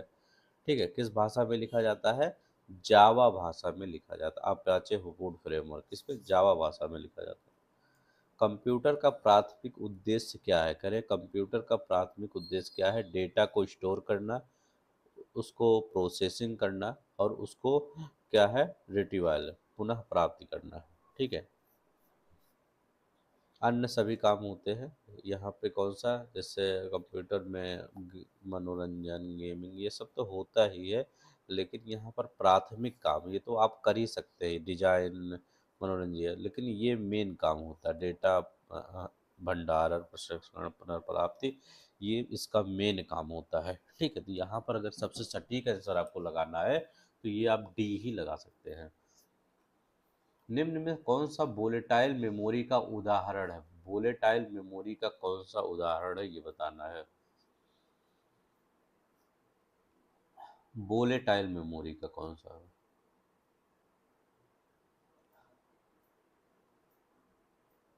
तो यह वोलेटाइल मेमोरी क्या होता है, रैम। ठीक है, तो रैंडम एक्सेस मेमोरी होता है, इसका फुल फॉर्म क्या होता है, रैंडम एक्सेस। वोलेटाइल मेमोरी कहा जाता है क्योंकि पावर सप्लाई ऑफ होने पर, मान लीजिए पावर सप्लाई ऑफ हो गए तो इसका सारा डाटा क्या होता है, खत्म हो जाता है रैम का। ठीक है, तो याद रख लेंगे इसमें सारा डाटा खत्म हो जाता है। इसके उदाहरण कौन से हैं, कैश मेमोरी इसका सबसे जो तेज वाला है, ये याद रखिएगा।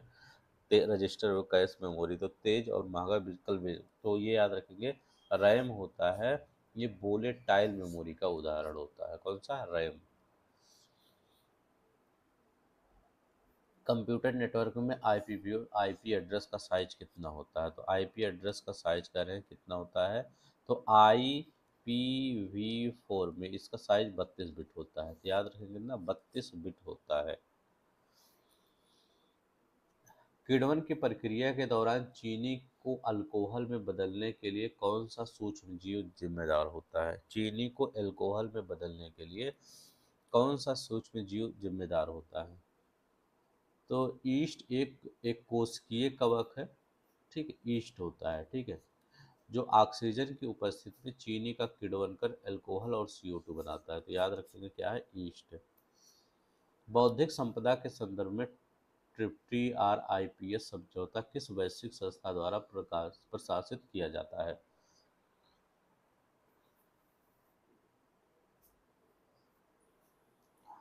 तो ये विश्व व्यापार संगठन द्वारा। ठीक है, TRIPS समझौता विश्व व्यापार संगठन द्वारा किया जाता है। राज्य आपदा मोचन बल SDRF का मुख्य कार्य क्या है, तो आपदा मोचन बल का यही वाला काम होगा। ठीक है, आपदा के समय खोज बचाव और राहत करना। ठीक है, हमने देखते हैं ये सब को आपदा वाला क्वेश्चन हमने बहुत डिटेल में करवाया है, लगभग 200-300 क्वेश्चन जाके आप कर लीजिए। करें, निम्नलिखित में से रिक्टर स्केल की मापनी भूकंप के किस तीव्रता तक मापी जाती है, रिक्टर स्केल की मापनी भूकंप के किस तीव्रता, तो 0 से 10 तक मापी जाती है। याद रखें क्या है, 0 से 10 तक मापी जाती है। 0 से 10 तक, 0 से 10 तक, अच्छा दो जगह है क्या, कोई भी लगा लीजिए, 0 से 10 तक मापी जाती है। भरोस में स्वदेशी OS का उद्देश्य क्या होता है, तो क्या है, साइबर सुरक्षा और डेटा संपूर्णता इसका होता है अर्थ। ठीक है, ग्रामीण स्तर पर पंचायतों के बाद निधि स्रोतों में शामिल क्या होते हैं, निधि के स्रोत कौन से होते हैं, केंद्र व राज्य सरकारों से मिलने वाला अनुदान सहायता। याद रखने के, केंद्र और राज्य सरकारों से मिलने वाला जो अनुदान सहायता होता है ये शामिल होते हैं, तो याद रखें केंद्र व राज्य सरकारों से मिलने वाला अनुदान सहायता। भारत में राष्ट्रीय सौर मिशन कब प्रारंभ हुआ, करें भारत में राष्ट्रीय सौर मिशन कब प्रारंभ हुआ,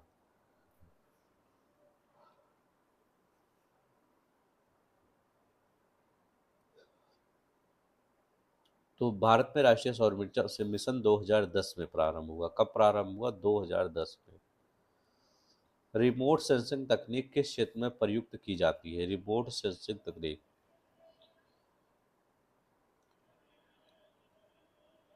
तो ये किस में प्रयोग की जाती है? सभी में किया जाता है रिमोट सेंसिंग। जैसे भूगर्भ खनिज और संसाधनों का पता लगाने में, प्राकृतिक खनिज का प्रबंधन करने में, सूखे और बाढ़ग्रस्त की पहचान करने में, तो डी वाला सही हो जाएगा। कौन सा विकल्प लघुत्तर हिमालय पर्वत की सबसे लंबी पर्वतमाला है? करें लघु लघु जो या मध्य हिमालय करें के पर्वत की सबसे लंबी पर्वतमाला है, ये बताना है। तो लघु की सबसे पर्वत मतलब पीर पंजाल है, याद रख लेंगे क्या है? पीर पंजाल श्रेणी लघु हिमालय की सबसे लंबी पर्वत माला है, ठीक है। तो पीर पंजाल। वाष्पीकरण को कम करने और खरपतवार की वृद्धि को प्रतिबंधित करने और मिट्टी के तापमान को बनाए रखने के लिए पौधों के अवशेषों, पुआल, पत्तियों या प्लास्टिक फिल्म की सामग्री के साथ मिट्टी की सतह को ढकने की प्रथा को क्या कहते हैं? फिर पुआल, पत्ती और प्लास्टिक की फिल्म जैसी अ, सामग्रियों के साथ मिट्टी की सतह को ढकने को क्या कहा जाता है, ये बताना है। तो ये क्या करता है? मल्चिंग कहलाता है। याद रख लेंगे क्या कहलाता है? मल्चिंग कहलाता है, ठीक है। मल्चिंग याद रख लेंगे, इंपॉर्टेंट है।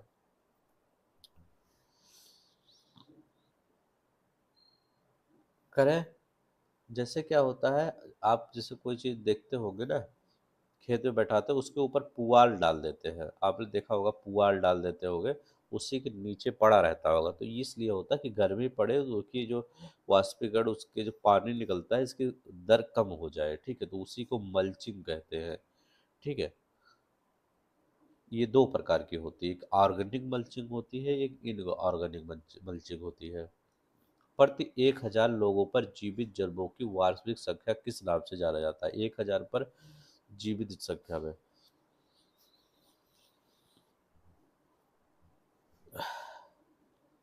तो ये क्रूड आघोष अशोधित जन्म दर के रूप में, ठीक है।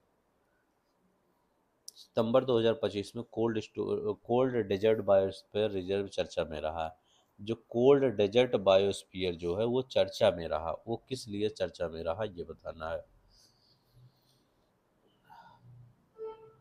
क्योंकि cold desert biosphere reserve man and the biosphere network में शामिल किया गया। यह हिमाचल प्रदेश के लाहौल स्पीति जिले में स्थित है, ये भी सही है, ये भी सही है, ठीक है। इसे यह मान्यता चीन के होंगजाओ में आयोजित 5वें विश्व जैव मंडल आरक्षित क्षेत्र में प्रदान सम्मेलन में प्रदान किया गया। तो तीनों ही सही है, ठीक है। कहाँ पे स्थित है? ये लाहौल, हिमाचल प्रदेश के लाहौल स्पीति में स्थित है।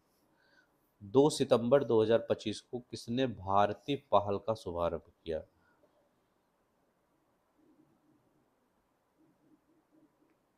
तो क्या किसने किया भारतीय पहल का शुभारंभ? एपीडा ने किया। तो भारतीय पहल 2 सितंबर 2025 को भारतीय पहल किसने किया? एपीडा ने किया, ठीक है।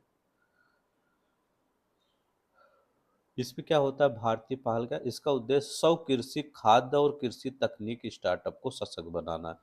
जो कृषि खाद्य है या कृषि स्टार्टअप जो चल रही है कंपनियां, उनको सशक्त बनाना, या 2030 तक $50 बिलियन निर्यात का लक्ष्य रखा गया। इसी के तहत पीडा के तहत, मतलब ये एक्सपोर्ट करता है ना, तो 50 बिलियन, ठीक है, करें $50 बिलियन एक्सपोर्ट का लक्ष्य रखा गया है, ठीक है, निर्यात का। एपीडा ने देखते हैं। मई 2025 में 7वें खेलो इंडिया यूथ गेम्स का आयोजन किस राज्य में किया गया? 7वें।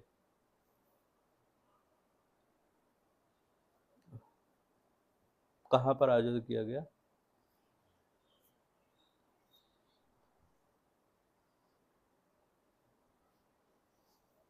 तो इसका आयोजन आपका बिहार और नई दिल्ली में किया गया, खेलो इंडिया यूथ गेम। तो यहाँ बिहार ऑप्शन है, तो बिहार लगा दीजिए। हाल ही में साक्षरता अभियान के में अग्रणी भूमिका निभाने वाली 2022 में सामाजिक कार्य के क्षेत्र में पद्मश्री वाली बी राबिया का निधन हो गया। उनका संबंध किस राज्य से है? सामाजिक कार्य के क्षेत्र में साक्षरता अभियान जो है उसमें अग्रणी भूमिका है, तो इनका संबंध क्या, कहाँ से है? केरला से है। तो याद रख लेंगे केरला से है।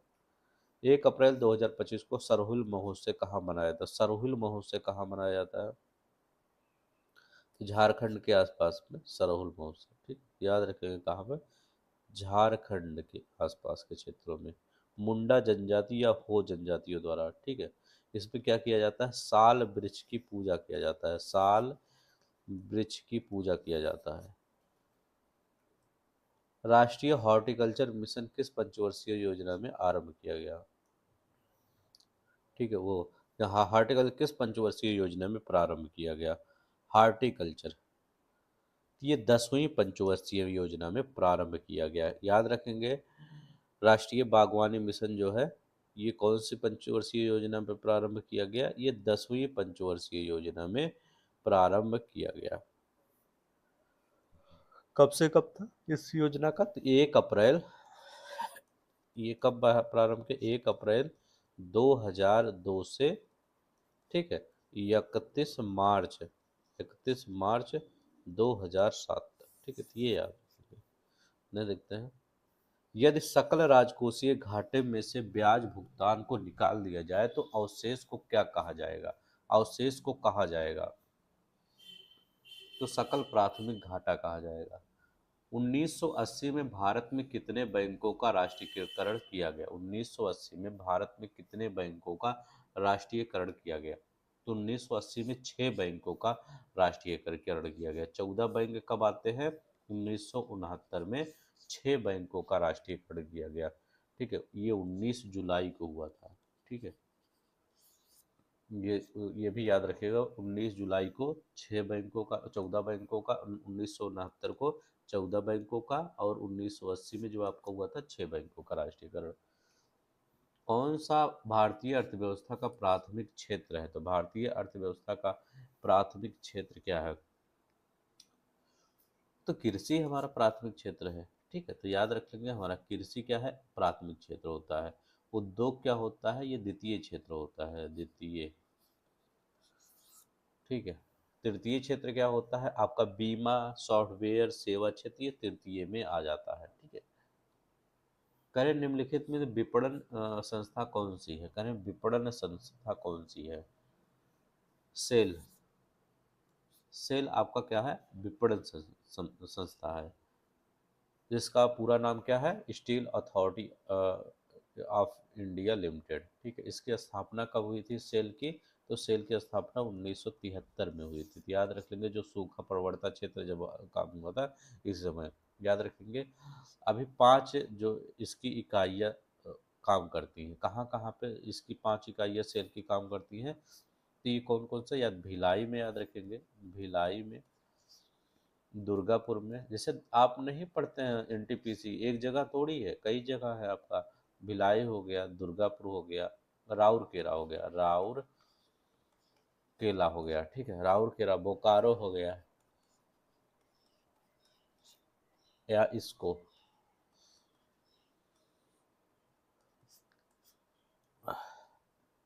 जो पश्चिम बंगाल का है, ठीक है। तो ये याद रख लेंगे, सेल।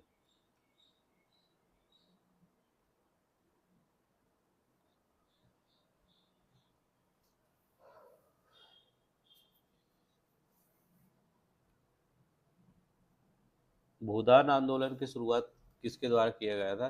तो भूदान आंदोलन की शुरुआत ये विनोबा भावे के द्वारा किया गया था। किसके द्वारा? विनोबा भावे के द्वारा किया गया था। कब किया गया था? 1951 में किया गया था। कहाँ से किया गया था? पोंचमपल्ली गांव, तेलंगाना, आंध्र प्रदेश। उस समय आंध्र प्रदेश था ना, तो पोंचमपल्ली, यही ज़्यादा पूछेगा, ठीक है। पोचमपल्ली से किया गया था, ठीक है। ये नहीं, देखते हमारा क्या है। बाह्य और आंतरिक आपातकाल के दौरान लागू होता है। बाह्य और आंतरिक जो होता है के दौरान क्या लागू? बाह्य और आंतरिक आपात, तो 19 अनुच्छेद 359 लागू होता है, ठीक है। क्या होता है इसमें? जो बाह्य और आंतरिक दोनों के आपात जो के कारण जो आपातकाल लागू होता है, 359 लागू होता है। अब 362 में क्या होता है? सभी आपके मौलिक अधिकार, फंडामेंटल राइट को निलंबित कर दिया जाता है। सिर्फ सस्पेंड कर दिया जाता है, 2 को छोड़कर। आर्टिकल क्या बोलता है, आर्टिकल 20 और आर्टिकल 21, 20-21 को छोड़कर सभी को निलंबित कर दिया जाता है, हटा दिया जाता है। आधुनिक कंप्यूटरों में सॉलिड स्टेट ड्राइव एसएसडी का उद्देश्य क्या होता है? करें, आधुनिक कंप्यूटरों में सॉलिड स्टेट ड्राइव, इसका उद्देश्य क्या होता है, बताइए। तो तीव्र डेटा एक्सेस गति प्रदान करने में, तो बी वाला आंसर सही हो जाएगा। उत्तर प्रदेश सरकार द्वारा विकसित किए जा रहे डेटा सेंटर हब का प्रमुख उद्देश्य क्या है?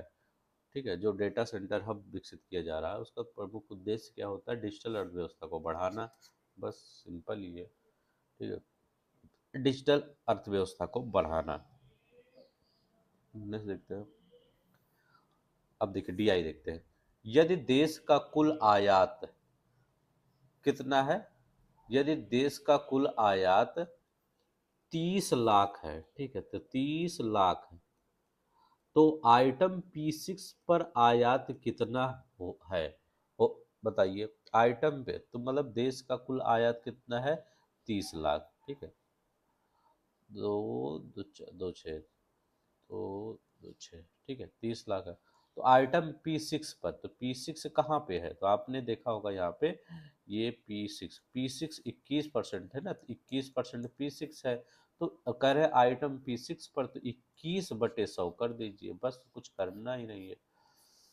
तो देखिए, तीन एक के तीन, तीन दूना ये 63 कहाँ आया है, 63 यही तो है, तो यही आंसर हो जाएगा, बस सिंपल ही क्वेश्चन है, इसमें कुछ करना ही नहीं है। अब देखिए ये, यदि आइटम P1 P1 कहाँ, सॉरी, ये देखिए 11% है, ठीक है, 11% आपका P1 के कुल आयात इतना है, कितना है, ये आपका 33,000 है, तो P2 के आयात का मान क्या होगा, करें तो P2 के आयात का मान क्या होगा। तो ऐसे देखिए, सिंपल ही है, अगर हमको 11% कितना दिया गया है, 11% की वैल्यू कितना दिया गया है, हमको 33,000 दिया गया है, ठीक, ऐसे करते हैं। P1 के कुल आयात कितना दिया गया है, 33,000 दिया गया है, तो P2 का आयात, P2 का कितना 23 है, तो यहाँ पर 23 लिख देंगे, 23%, 11% बराबर दिए तो 23% पूछ रहा था, तो ये 33 ऐसे लिख के 33,000। अब जो ये वाला सीट होता है ये नीचे आता है, और यहाँ पर 23 ये कर देते हैं, ठीक है। तो देखिए 11 इक्के 11, 11 तिहाई 33। अब 3 से इसमें मल्टीप्लाई कर दीजिए, इसके बाद तीनों जीरो लगा दीजिए, तो 3 × 3 = 9, 3 × 2 = 6, ठीक है। इसके बाद 3 जीरो लगा दीजिए, कहीं आपको आ रहा होगा तो वही लगा दीजिए, बस। जैसे एक का दिया है तो एक का आपको करना है, बस हो गया। आइटम और वस्तु P6 का आयात वस्तु P5 के आयात से कितना % अधिक है, करें P6 का आयात P5 से कितना % अधिक है।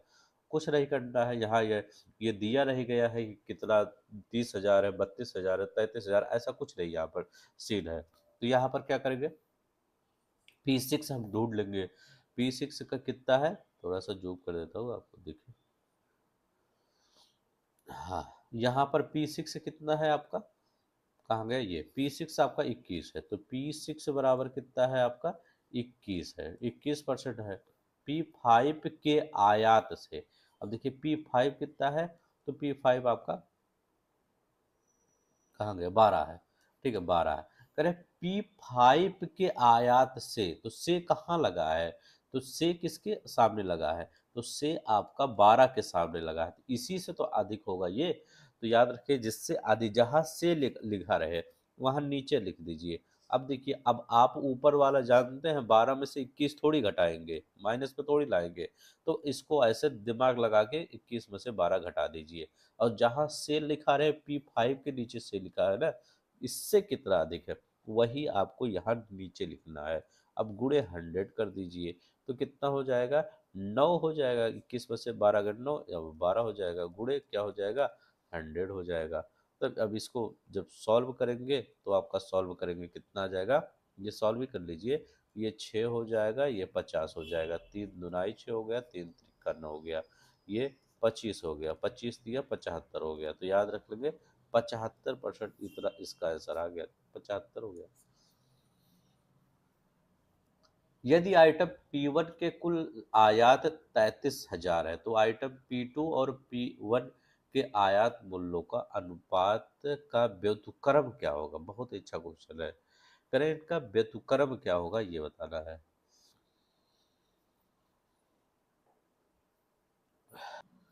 तो P2 तो अभी हमने निकाला ही था, याद रखेंगे कहाँ पर P2 हमने निकाला था। P2 हमारा कितना आया था?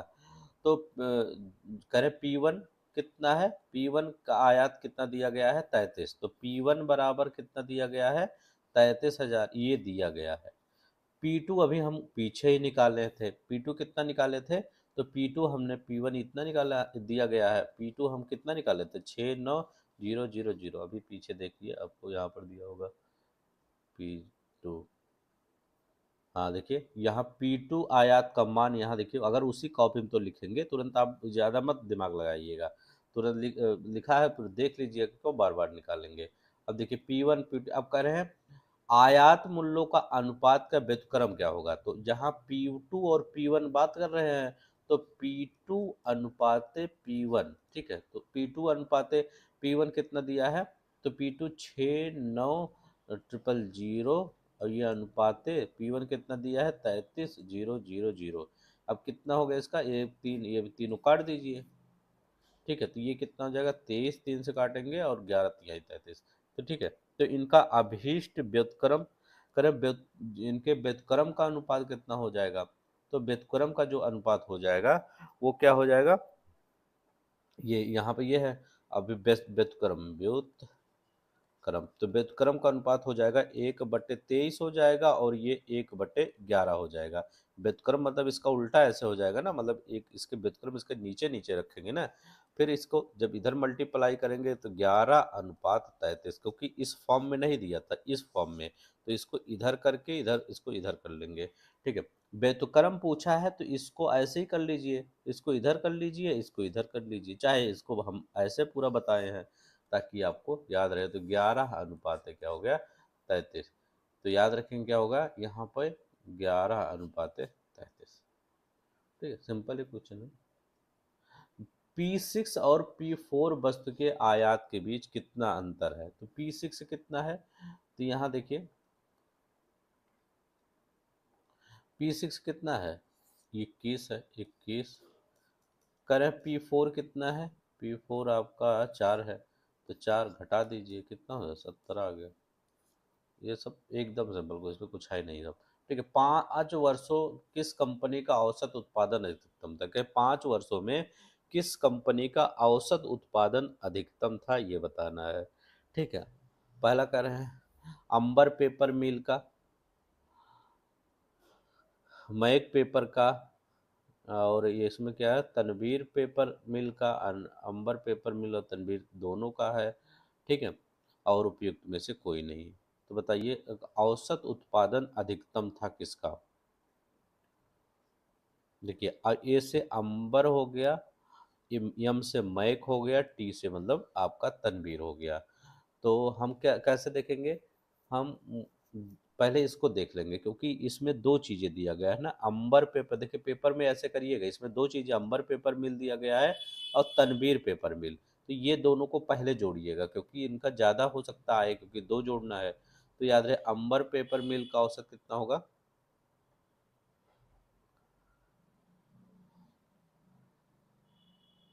अंबर पेपर मिल का औसत बताइए। पहले किसका जोड़ेंगे? हाँ, अंबर पेपर मिल का। तो अंबर मतलब ए वाला, काला वाला 30 है यहाँ पर। तो ए बराबर कितना, देखें सबका जोड़िए अंबर का। यहाँ देखिए 30 है, तो यहाँ 30 लिख देंगे। फिर यहाँ पर कितना है? तो यहाँ पर आपको 45 दिख रहा है, ये 5 का अंतर है ना, तो ये 50 से यहाँ 45 होगा ना, तो यहाँ 45 लिख दीजिएगा। फिर आप 25 लिख दीजिएगा, 25। फिर आप क्या करेंगे? फिर यहाँ पर 50 हो जाएगा, फिर 50 हो जाएगा, फिर आपका 40 हो जाएगा, ठीक है। ये आपका 40 हो गया। ये बटे कितना कर देंगे? 5 है तो 5 कर देंगे, तो ये 38 हो गया, अंबर हो गया। अब किसका बचेगा? तो आप हम मैक का, ठीक है। मैक का निकालते हैं, मैक का कितना हो जाएगा? मैक ये वाला है, ठीक है। तो मैक का कितना हो जाएगा? मैक का तो 25 हो जाएगा, ठीक है। इसके बाद आपका मैक का 35 हो जाएगा, 35। ये देखिए बीच में 5 है, 30 40 के 35 हो जाएगा, ठीक है। अब यहाँ पर क्या देखेंगे, यहाँ पर फिर आपका 35 हो जाएगा, 25 हो गया, 35 हो गया, फिर 35, फिर आपका क्या हो जाएगा, 40 हो जाएगा, फिर आपका 50 हो जाएगा। कितना है, 1 2 3 4 5 है, 185/5 बराबर 37। यम अब टी हो गया। तनवीर का उत्पादन कितना है, तो याद रखेंगे तनवीर का कितना है, तो पहले आपका 35 जाएगा, तो 35 हो जाएगा प्लस 40 हो जाएगा, ये देखिए 40 यहाँ पे 40 हो जाएगा, फिर आपका क्या हो जाएगा, ये 45 हो जाएगा, फिर आपका क्या हो जाएगा, 35 हो जाएगा, 35 हो जाएगा, फिर आपका क्या हो जाएगा, 35 हो जाएगा, 5 हो जाएगा, फिर 190/5 बराबर 38। अब देखिए हमने क्या कहा था, देखो मैंने तो यहाँ इतना कर दिया। अगर आपको पता है कि यहाँ पर ये दोनों मिल ज़्यादा है, तो अंबर पेपर मिल और ये पेपर मिल और तनवीर पेपर मिल औसत जो उत्पादन होगा बराबर और यहाँ पर अधिकतम होगा। ठीक है, यहाँ देखिए ये 38, इसका भी आया 38, दोनों पेपर मिल, क्योंकि 37 का कम है ना, यही आपका ज़्यादा हो जाएगा। ठीक है, इसका ही ज़्यादा पूछा था, किसका ज़्यादा होगा, तो ये ज़्यादा है। किस वर्ष तनवीर पेपर मिल का उत्पादन परसेंट मैक पेपर मिल के उत्पादन परसेंट से अधिक है, तो तनवीर का हमारा कितना निकला है, तो तनवीर का हमारा 38 निकला है ना। फिर यहाँ औसत कि 5, अच्छा एक मिनट, यहाँ एक मिनट देखो, औसत नहीं पूछा है, अच्छा औसत नहीं है तब क्या, तो सिंपल ही है। किस वर्ष तनवीर पेपर मिल का उत्पादन, तो तनवीर का कहाँ पे है ज़्यादा, तो ये वाला आपका तनवीर है, तो ये सबसे ज़्यादा कहाँ पे चल रहा है, तो ये आपका सबसे ज़्यादा ये मिल का तो किस वर्ष तनवीर पेपर मिल का उत्पादन मैक पेपर मिल के उत्पादन परसेंट से अधिक है, तो तनवीर का ये वाला जो डॉट वाला है ये आपका इससे अधिक होना चाहिए, तो ये देखिए ये वाला 96 में आपका है, तो 96 में ये किसका इतना है, 35 है। ठीक है, तो यहाँ 96 में 35 है। इसके बाद क्या है, मैक का उत्पादन, मैक का उत्पादन आपका यहाँ पे 25 है, यहाँ 25 लिख दीजिए। मैक का आपका 25 है, तनवीर का 35 है। ये कौन सा डाटा है, 1996 का डाटा है। ठीक है, तो इसको दोनों को करिए, कितना हो जाएगा, 96 का अगर हम डाटा करते हैं तो कितना हो जाएगा, 35 है।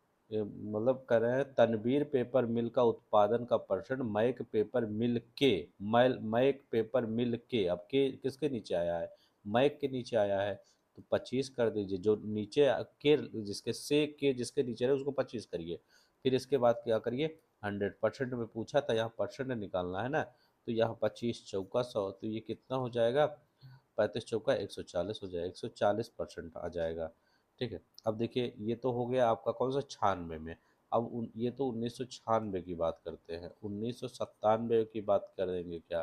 ठीक है, हमको यही दोनों देखना है, इसको काले वाले को नहीं लेना है, तो यहाँ कितना है, 97 में, 97 में यहाँ पर पहले कितना निकल रहा है आपका, 97 में मैक वाला आपका 25 है, मैक को नीचे 25 है ना, 35 है ना, तो मैक वाला देखिए 35 है, तो 35 नीचे रख दीजिए, क्योंकि मैक के नीचे के लिखा है बगल में, और तनवीर का कितना जा रहा है, 40, तो यहाँ 40 लिख दीजिए, गुणे 100 लिख दीजिए, तो ये कितना हो जाएगा, जब सॉल्व करेंगे तो ये आपका आ जाएगा 5×7=35, 5×9=40, अभी ये करेंगे, आ जाएगा आपका 11, हाँ 11, एक एक एक 4.2%। ठीक है, 114, 140 हो गया, 114 हो गया। अब यहाँ पर 98 में देखते हैं, 98 में क्या हो जाएगा, यहाँ 35 हो जाएगा, 35 है 1998 में, यहाँ क्या नीचे 35 लिखेंगे, ऊपर कितना लिखेंगे, ऊपर 45 लिखेंगे, 45 लिखेंगे, गुणे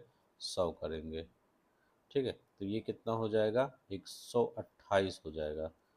ठीक है, तो किसमें कह रहे हैं कि मैक पेपर मिल के उत्पादन से अधिक है, तो किसमें, 96 में देख रहे हैं, सबसे ज़्यादा ही है ना 96 में, तो आपके 99 में नहीं आएगा। ठीक है, तो क्या है 96 में तनवीर का औसत उत्पादन कितना है, ये सबसे ज़्यादा है 96 में।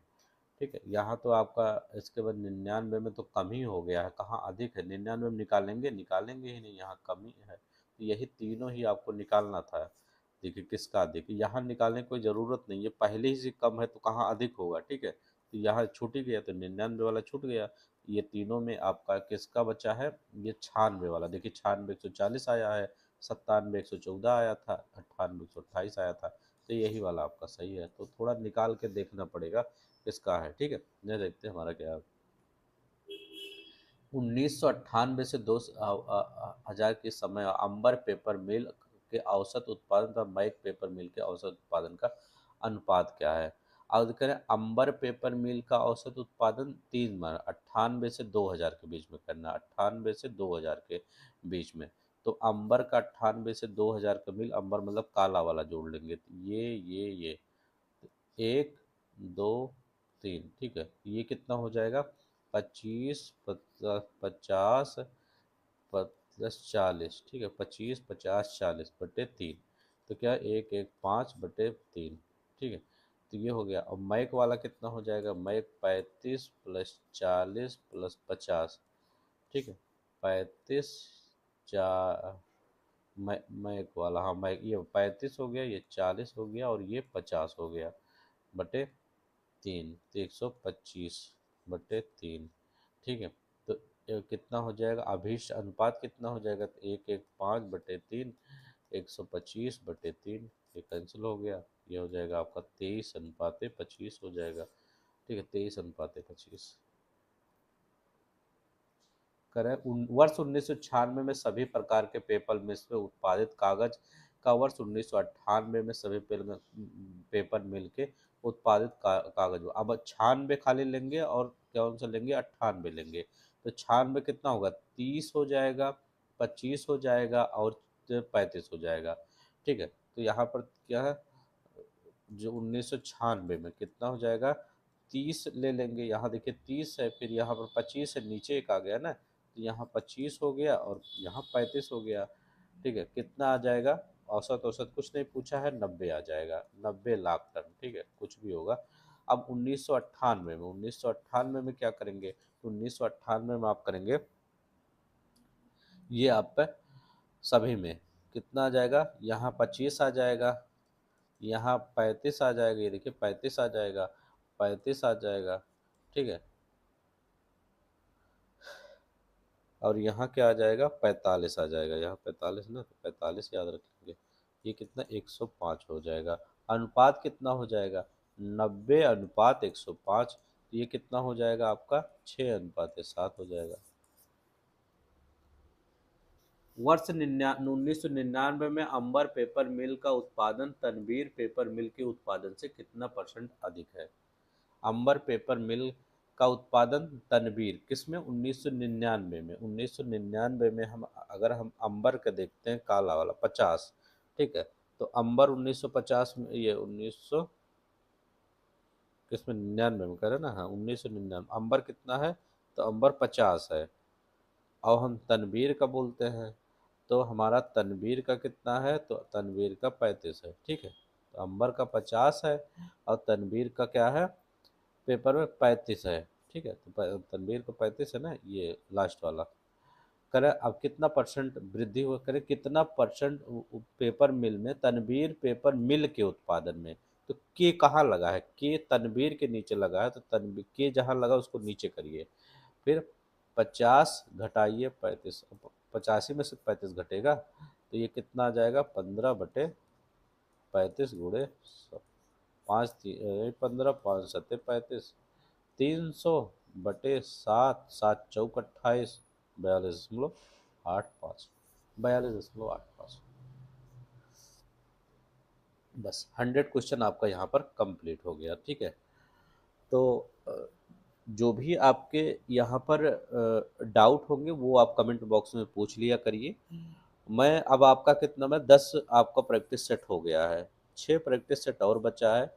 इसके बाद आपको क्या है, मतलब मैं अब ज़्यादा ही ज़्यादा से ज़्यादा आपको क्या करूँगा, प्रैक्टिस सेट कराऊँगा, ताकि ज़्यादा से ज़्यादा आपका रिवीजन हो सके। तो पहले तो मैं आपको वो करवाऊँगा कि आपका जो चीज़ें हैं वो ख़त्म हो जाए, मतलब जैसे यूपी ट्रिपल एससी में चाहे साइंस के चाहे हिस्ट्री के जो भी क्वेश्चन पूरे जो यूपी ट्रिपल एससी के हिस्ट्री में पूछा गया होगा, सब कुछ ऐसे ही करवाऊँगा, ठीक है? तो आज के लिए बस इतना ही। अपना ख्याल रखिएगा। जय हिंद, जय भारत।